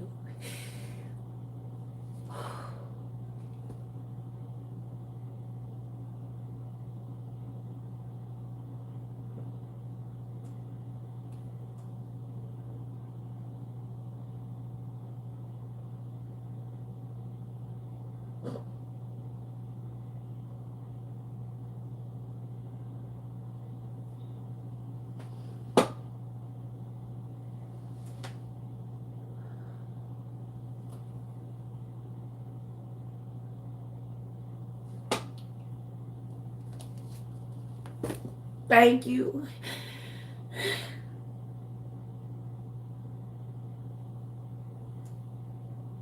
Thank you, y'all. Oh, thank you.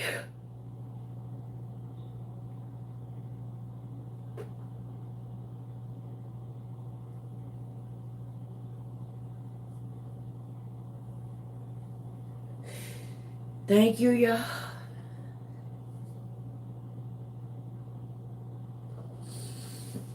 Y'all got my lashes coming up. I'm not gonna do it. Forget it. Thank you, y'all.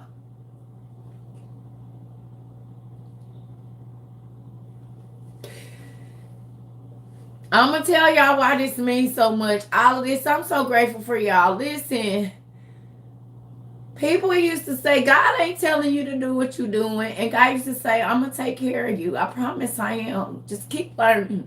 I know you're going through it. I know you're living in your car. Keep going through. Keep seeing these situations. Just trust me. It's gonna pay off in the long run, y'all. And it do. You might go through hell. You might have to be homeless, but he needs you to go to places where other people are just too good to go. Maybe he know you ain't gonna treat the people in that bad place bad. So he needs you to go there. Just go. Go where he tell you to go. Go do the things he tell you to do. It pays off in the end, y'all. Thank you. I'm telling you. God pays you to study because he know if you get it, you ain't going to be able to contain it. And you going to talk to every single person that you can about it. And then he just keep on blessing you and give you another book and give you a better job. The more that you share him, the better your life get. I promise you. It might be some ugly stuff because God got to know if he can trust you. Thank you, y'all. God got to know if he can trust you too. He got to try us. Thank you, y'all. I'm grateful, y'all. I'm just going to say, like, I'm grateful. Because I used to cry all the time. Like, God, nobody don't even want to hear what I got to say. This is stupid. Like, why is you having me study? Even when people talk crazy to y'all, even when people tell you shouldn't be reading, do y'all see? Thank you so much, y'all. I'm just saying, like, it's worth it to study. God will change your life. He'll change your life, y'all. And y'all changed my life because for 10, 12 years, I've been begging God to send some people that wanted to hear everything that he was teaching me. And I can get on here and teach for 10 hours straight and still be going. And y'all be like, okay, wait, what book? What are we supposed to go read? Wait, hold on, wait a minute, hold on. Yep, we'll sit here, intermission. We've been here 9 hours. When I couldn't even get people to listen for 10 minutes. Hang up in my face. I don't want to hear that. That ain't in the Bible. Girl, you crazy. Thank you so much, y'all. Girl, you crazy. And look, it's people that's like, when are you getting back on? I know we've been here 10 hours. And I know you haven't ate all day. But if you could just give us 35 more minutes and tell us 16 more books to go to, we gonna go. I love y'all. I really do. And not just because of this, y'all know, but the fact that I have a place and all the things that God chose, thank you, to show me, I get to share. And y'all get to learn. We do not have to be a part of the people that perish for the lack of knowledge.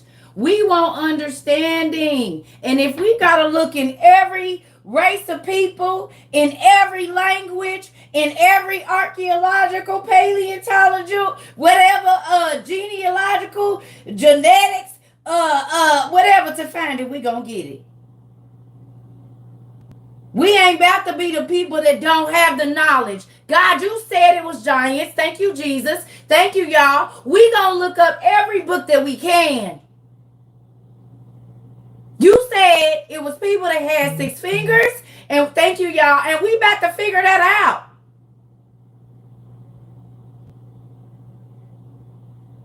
Like I said, I got nieces that got double uteruses. Y'all don't even understand. Like, I got nieces and nephews that got 12 fingers and 12 toes and web fingers. And I ain't even met everybody yet. I'm excited. Whereas other people see that as, oh my God, no. It's like a superpower almost, you know? Because you are connected to some of the first people by genetic disorder.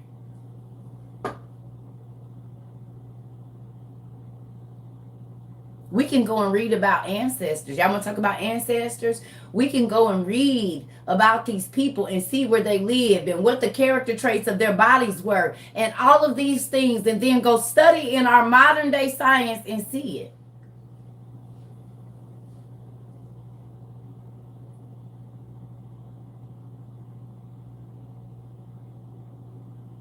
So where the doctors don't know, we do. They say, oh, we have absolutely no idea of where this genetic disorder it came from. And so we need to cut on you until we find out. Now, y'all not cutting on us. We know exactly where it came from. And y'all do too. But y'all trying to see and take the pieces. And I'm a Pisces. I am a Pisces. I am. Well, yes, the circle bites.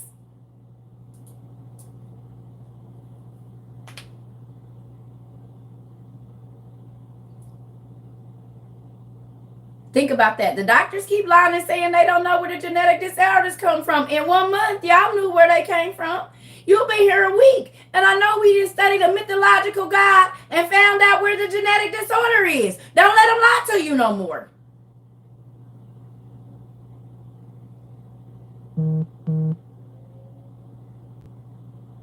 No, somebody over here said bet $5 she a Pisces. I am. What does that mean? What does that mean? I'm unstable or something? I don't know. What does that mean? Like, what does that mean? Pisces is cool people, as long as you don't piss us off. We ain't even gonna bother you till you come poking at us.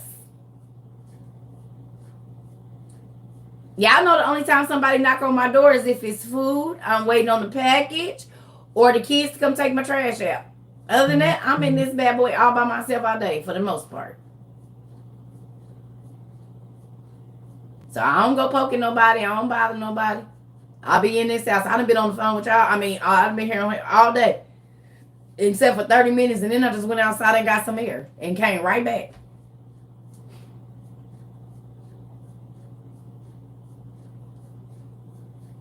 So with that, I just want to tell y'all, thank y'all. This is the longest Bible study I think we ever had. Or just, we literally, I don't even know what time it is. What time is it? Thank you, y'all. What time is it? It's 7 o'clock. Y'all, we been on since like 7 o'clock or something. It was like 7 or 8 this morning. We did like almost 12 hours. I got on super early. It was like 7 o'clock this morning. We literally did 12 hours of class.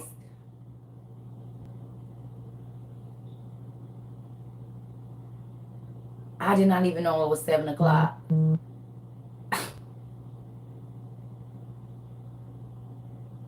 That's crazy.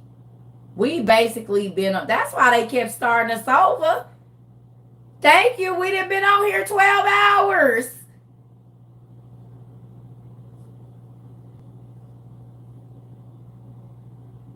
That's crazy. That's crazy.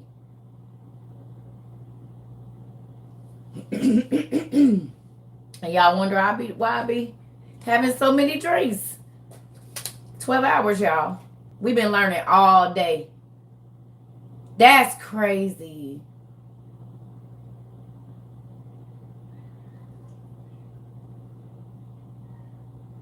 When was the last time you spent 12 hours in church?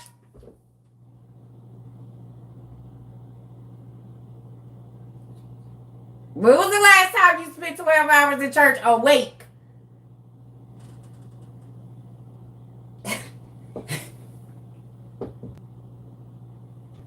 Awake and participating.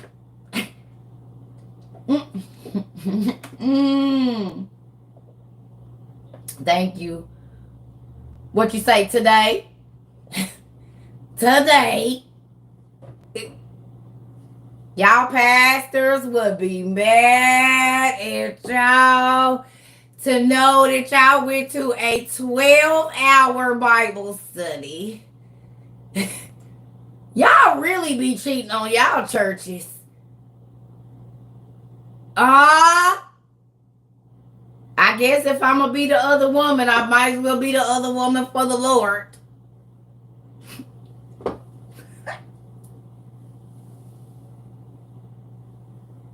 Hoppo, who this woman? Hoppo, this how your pastors is doing. Hoppo, who this woman, Hoppo? Hoppo, who this woman?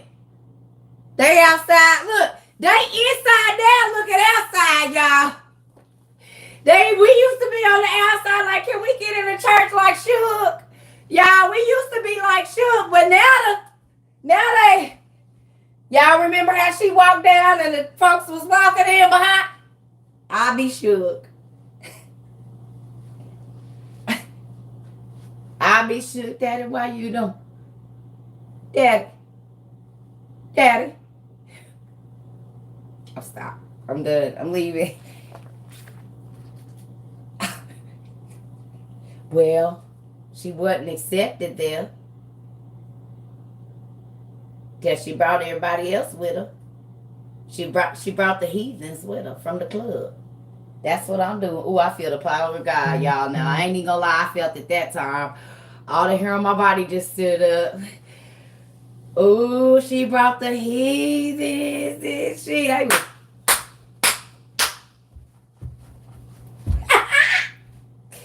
She still sang the house down. Cut that little girl right on out, didn't she? From outside. Honey, we can hear you in the church, but we heard her coming. Because she got all the people behind her that y'all didn't want.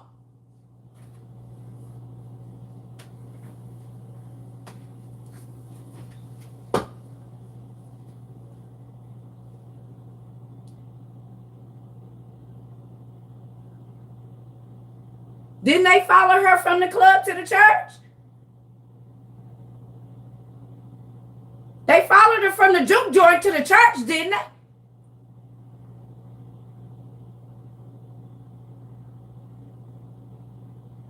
So who was leading who? She was the most broken person in, oh, y'all, Jesus. She was the most broken person in the movie. And yet, her gifts brought the lost souls to the church where they didn't want her.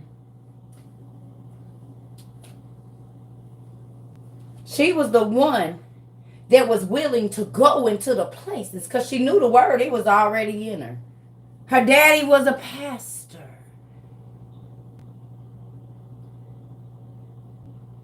She was raised, she was raised in the church. But she had to go out and see if what God's word, if it was true. Because you can't test it in the church. He said go out. And so in our reality, she did the same thing Jesus did. She went out to where the broken people were. She was in the juke joints, another round. She was the entertainment. So was Jesus, and so was his disciples. But in the end, who was walking with the crowd behind them? Masses.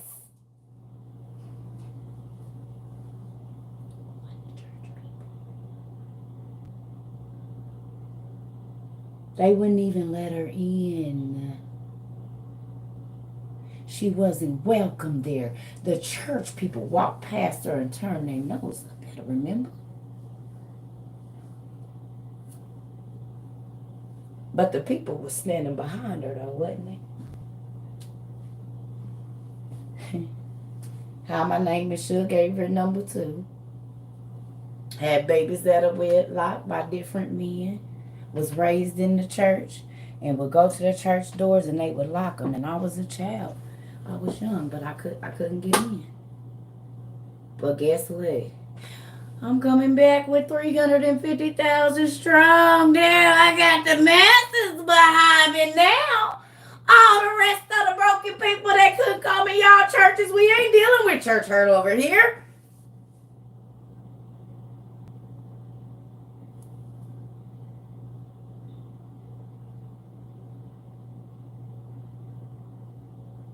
All the people y'all didn't want.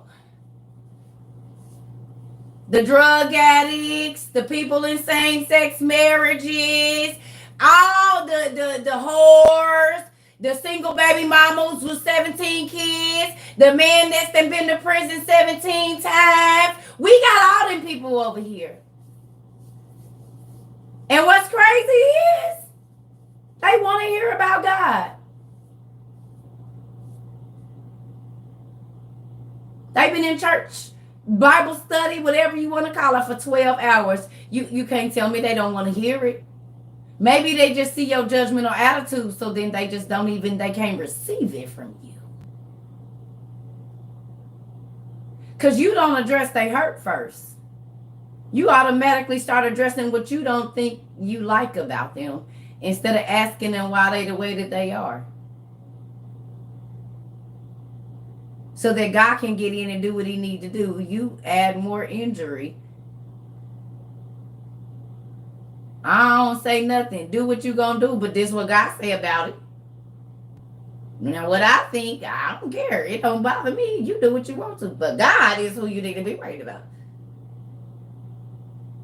Not what I think. Him. Because he's the person that's going to put you in that place of eternal darkness that we just read about, with atrocities of punishment, or the place where everywhere everything is thriving.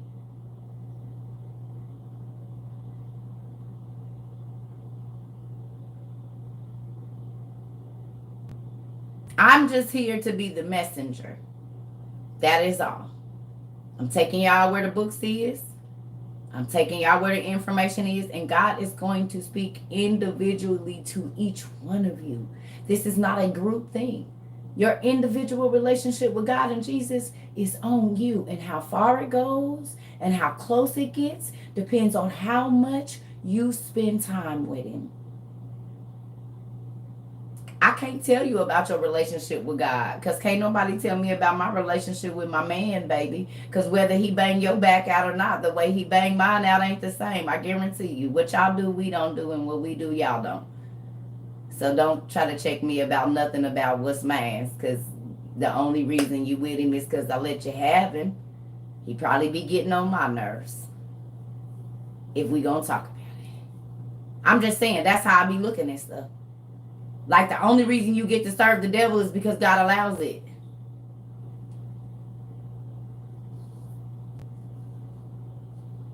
The only reason you get to cheat on God with his son is because he allows it.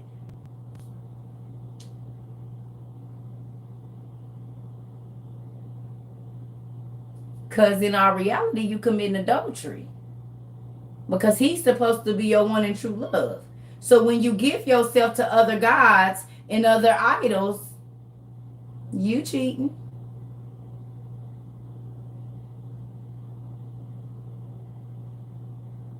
Saying y'all didn't even know where I was going with that, did y'all? And that reeled it right on back in, didn't it? Because Satan wants from you what you're supposed to be giving to God, your goods.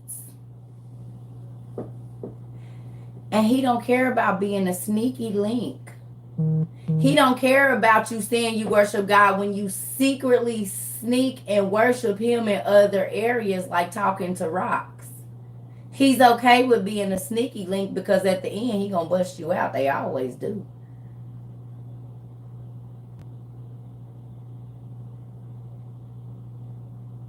So he don't care about you being with your main thing, because he know when God don't give you what you want, you coming to his side. You gonna sneak over to the what you call them, the psychics, and call the psychic hotline and have your friend give you a half read, and you gonna cheat on God. So Satan don't mind being your sneaky link. He don't care about you going to church. Y'all know people that's okay being a second person. They don't care about seeing you on Facebook, because they laughing. Because they like, she thinks she the only one. She ain't even the only one, girl. She don't even know he gonna leave her and come over here with me. Satan do not care about being the sneaky link, because he wants you to cheat on God with him. But remember our message that we did, y'all, on Can You Get Away?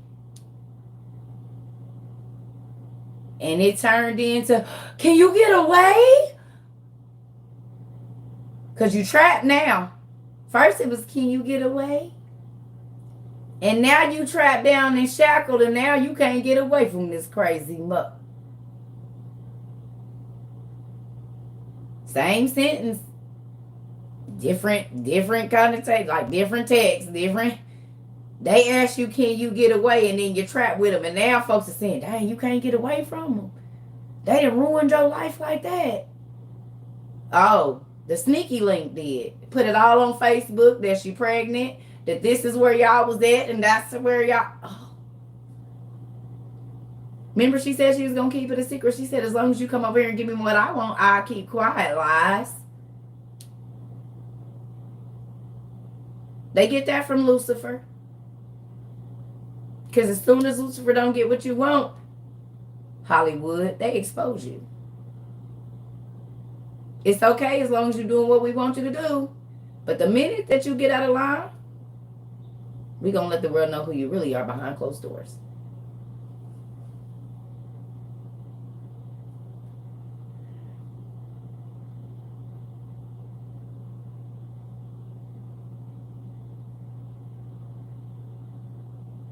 Deception. You said it. The first spirit, the first ruling spirit on this, in this whole atmosphere, is deception. You being deceived.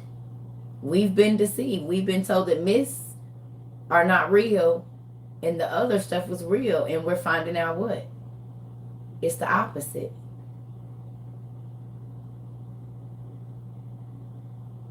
That's deception.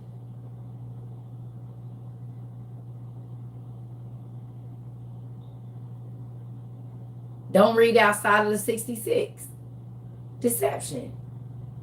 When God is saying my people are perishing for the lack of not enough. And I ask y'all a question all the time. Who said don't read out of the 66? It never said only the 66 books. He said don't add to my word and don't take away. He never said a specific number of books. He said my word. So when they took out the lost books of Enoch that are mentioned in the Bible, they did exactly the opposite of what God said to do. Because God told Enoch, take these books, give them to your kids, and tell them to teach the children all the way until the end of time what's coming. And then some man or some people decided to do that, and the churches are teaching exact opposite right now of what God said.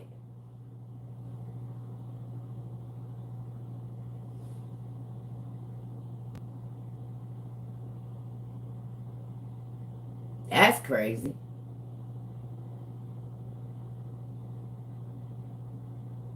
Because people might not take the birth control Gadarrheel if they knew that the angel that taught death is what that's named after. Knowledge is power. Now, what would be really crazy is if a lot of the women that took Gadarrheel, if there were a lot of unalivements, I don't know if that's a word, with that one medicine, because you know how they have side effects. I wonder how many deaths came out of that birth control pill. And I'm not talking about of children, I'm talking about of the mothers.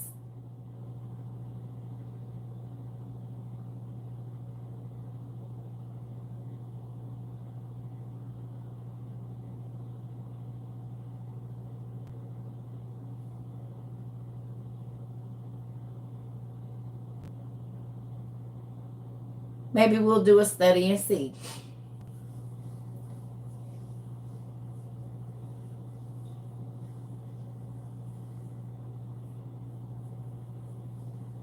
You taking an entity into your body, and its name or what it stands for is death. And it stops life from even happening. But what does it do to the host?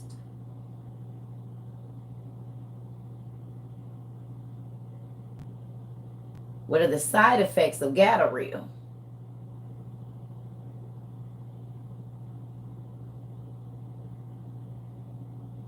Because that's the angel that stops life.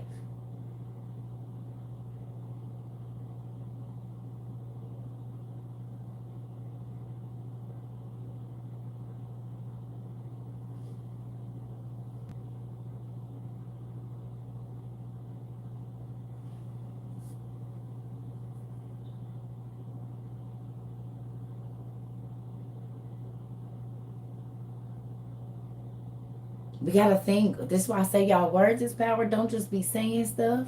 Know the meaning of everything.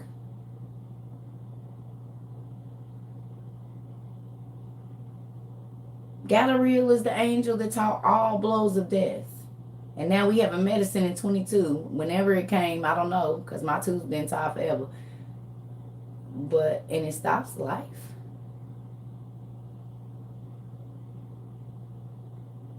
I mean, yeah, think about this stuff. I told y'all the names of the medicines come from somewhere.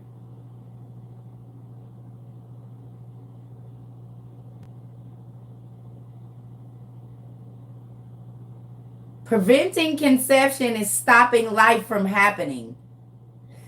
Did you hear what you just said? What's conception? Preventing conception. Conception is life being conceived. It does stop life. Contracepting is stopping life. Because if you don't have the contraceptive, life is going to happen.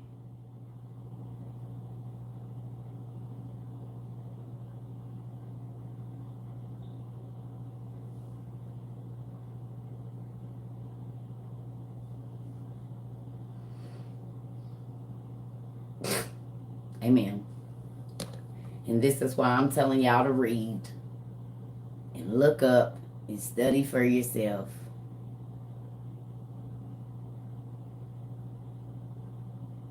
If you unalive somebody, you cease life. If you put something in place for life not to happen, you're still ceasing life. There's not going to be any breath, no heartbeat, no blood pumping, no cells multiplying. Guess what happens when you die? Your cells stop multiplying. Your heart is not beating. There's no wind in your body. No electricity is firing. So either way, it goes both ways. It's stopping life. Whether you taking it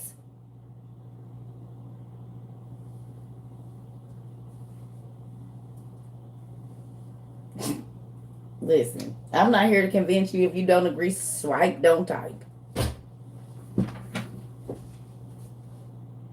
You can't make it more plain than Gadariel is the angel that taught all death blows. And then we have a medicine now named Gadariel that stops life from ever happening. If you kill a person, they're not going to have kids. There won't be any more generations after that. What if God only gave you one egg to fertilize?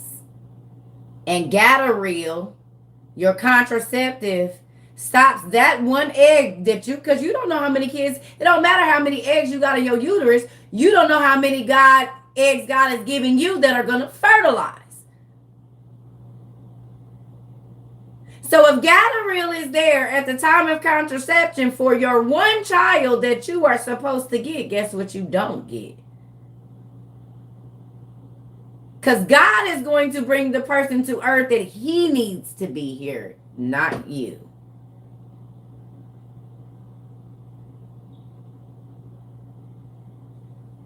So there's a lot of infertility because there was a lot of birth control going on. And that was your 1 or 2 or 3 eggs when you was taking Gadariel or whatever birth control you was taking. It ain't infertility. You were supposed to have those children at God's appointed time and not yours. But you took it into your own hands to do that. And now you're going to pay for it if you get one. It ain't going to be free.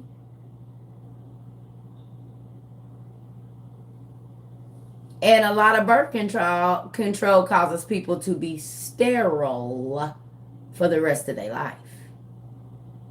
Stopping life again. Contraceptive. You right. You ain't never going to conceive life. On your way to the adoption attorney you go because you took life into your own hands.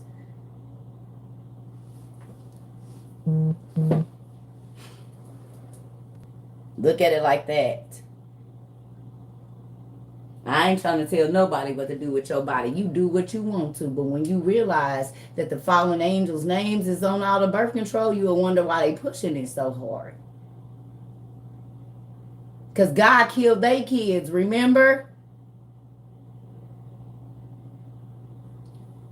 The angels' kids came down and killed the first humans. So then God let the Titan War happen, so they had to kill themselves. But the evil spirits is still here. So then they push abortion. And guess what? They're still killing humans. Because most of the birth control is named after the fallen angels that came down here to kill us in the first place.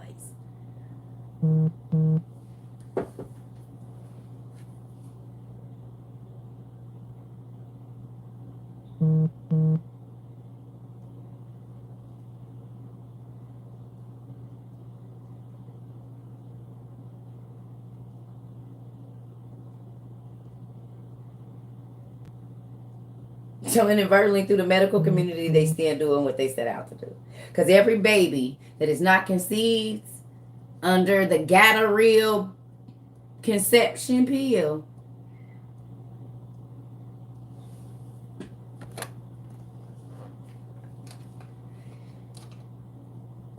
contraceptive, contrary, going against, contraceptive. Oh, could that possibly, you said it, hold on. I'm going to tell you what that is.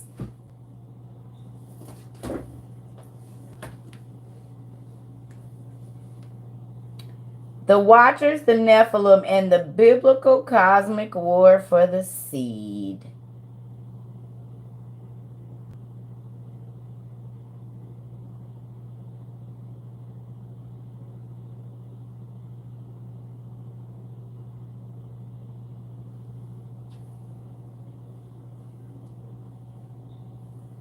Their seed against our seed.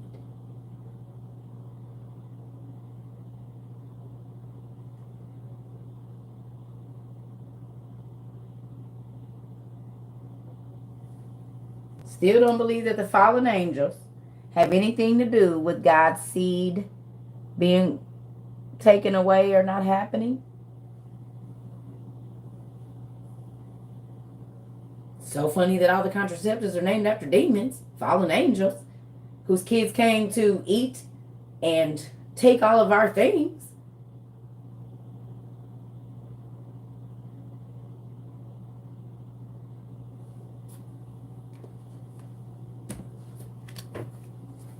These guys.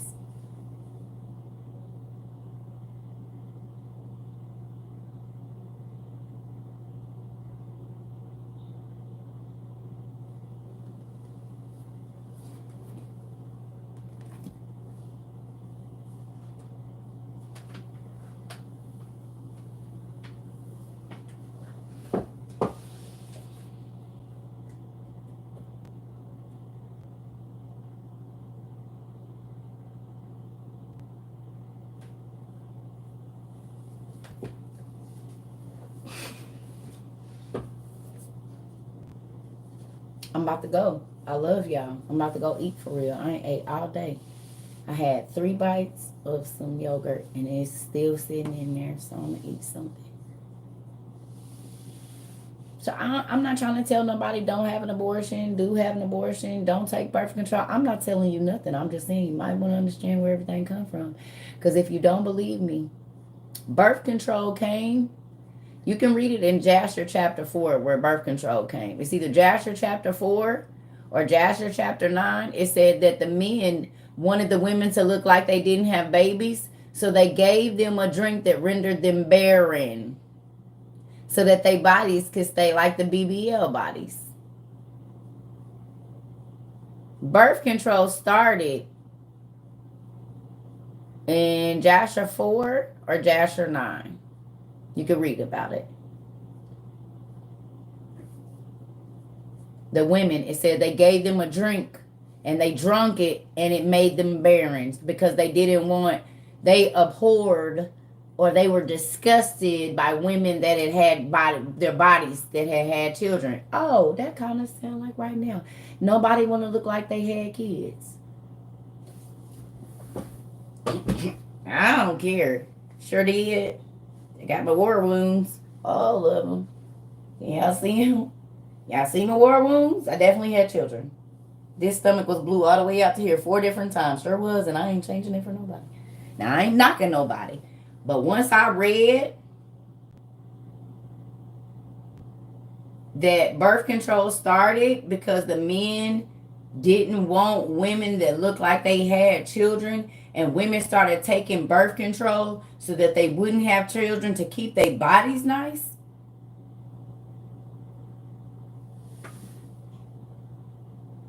That happened in the 7th generation from Adam is when that started. Birth control literally started in the 7th generation from Adam. They drank a drink and it made them barren. They wouldn't have no kids. Because the men didn't want to look at women that had no kids. And they still don't right now. After they get you pregnant and stretch your body out, you are not sexy to them anymore, a lot of them. And they go get with a woman, a young girl that ain't had none. Perky boobs, everything's in place. Oh, so nothing is new under the sun. It's still happening. So now women are going and putting themselves at risk. Even though they already did that, having babies could have died carrying this child. You already put yourself at risk once. Now you're going to go and get yourself back under the knife and back in danger again to look like you didn't have the children that you were blessed with. This has already all happened before. The birth control issue has happened before. It's all happened before.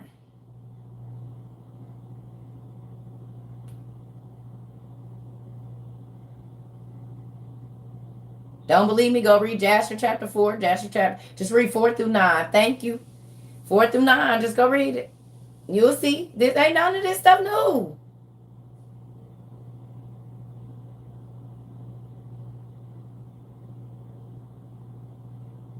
That's why I don't buy into none of it. I don't want no parts of it because I know where it come from. Y'all keep it.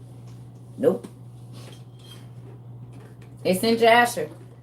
Jasher chapter 4 and Jasher chapter 9. You can read it online on Sacred Text.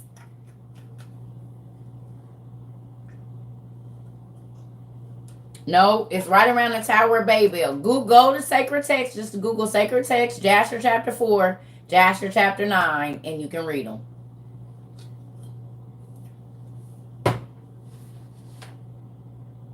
I am. I'm about to go get me some food and take me a bath because y'all know this whole cord is sweated all the way out. Now I know why my grandma always used to have a sweat rag when she was preaching. And I had a bathroom in her church in her office, because now I get it. I used to be like, why is she so sweaty? Now I know.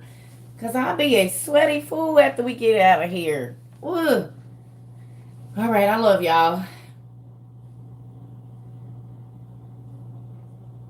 You got pregnant 2 times on birth control. I know a few of my cousins had that Norplant thing, had like 4 kids on Norplant. And whatever else. Lorena, Serena, I don't know their names. Morena. Oh, shoot, okay. Midnight train to Georgia. Yeah. Now I'm about to go. I love y'all. We did 12, 13 hours a day. Y'all can't say I don't love y'all. I'm tired. I'll see y'all maybe not tomorrow, maybe the next day. Y'all got homework anyway. Mr. McGorium's Wonder Emporium. And Nanny McPhee. Love y'all. I gotta go. I've been on here 13 hours on and off the whole day. I love y'all. Bye. See y'all later.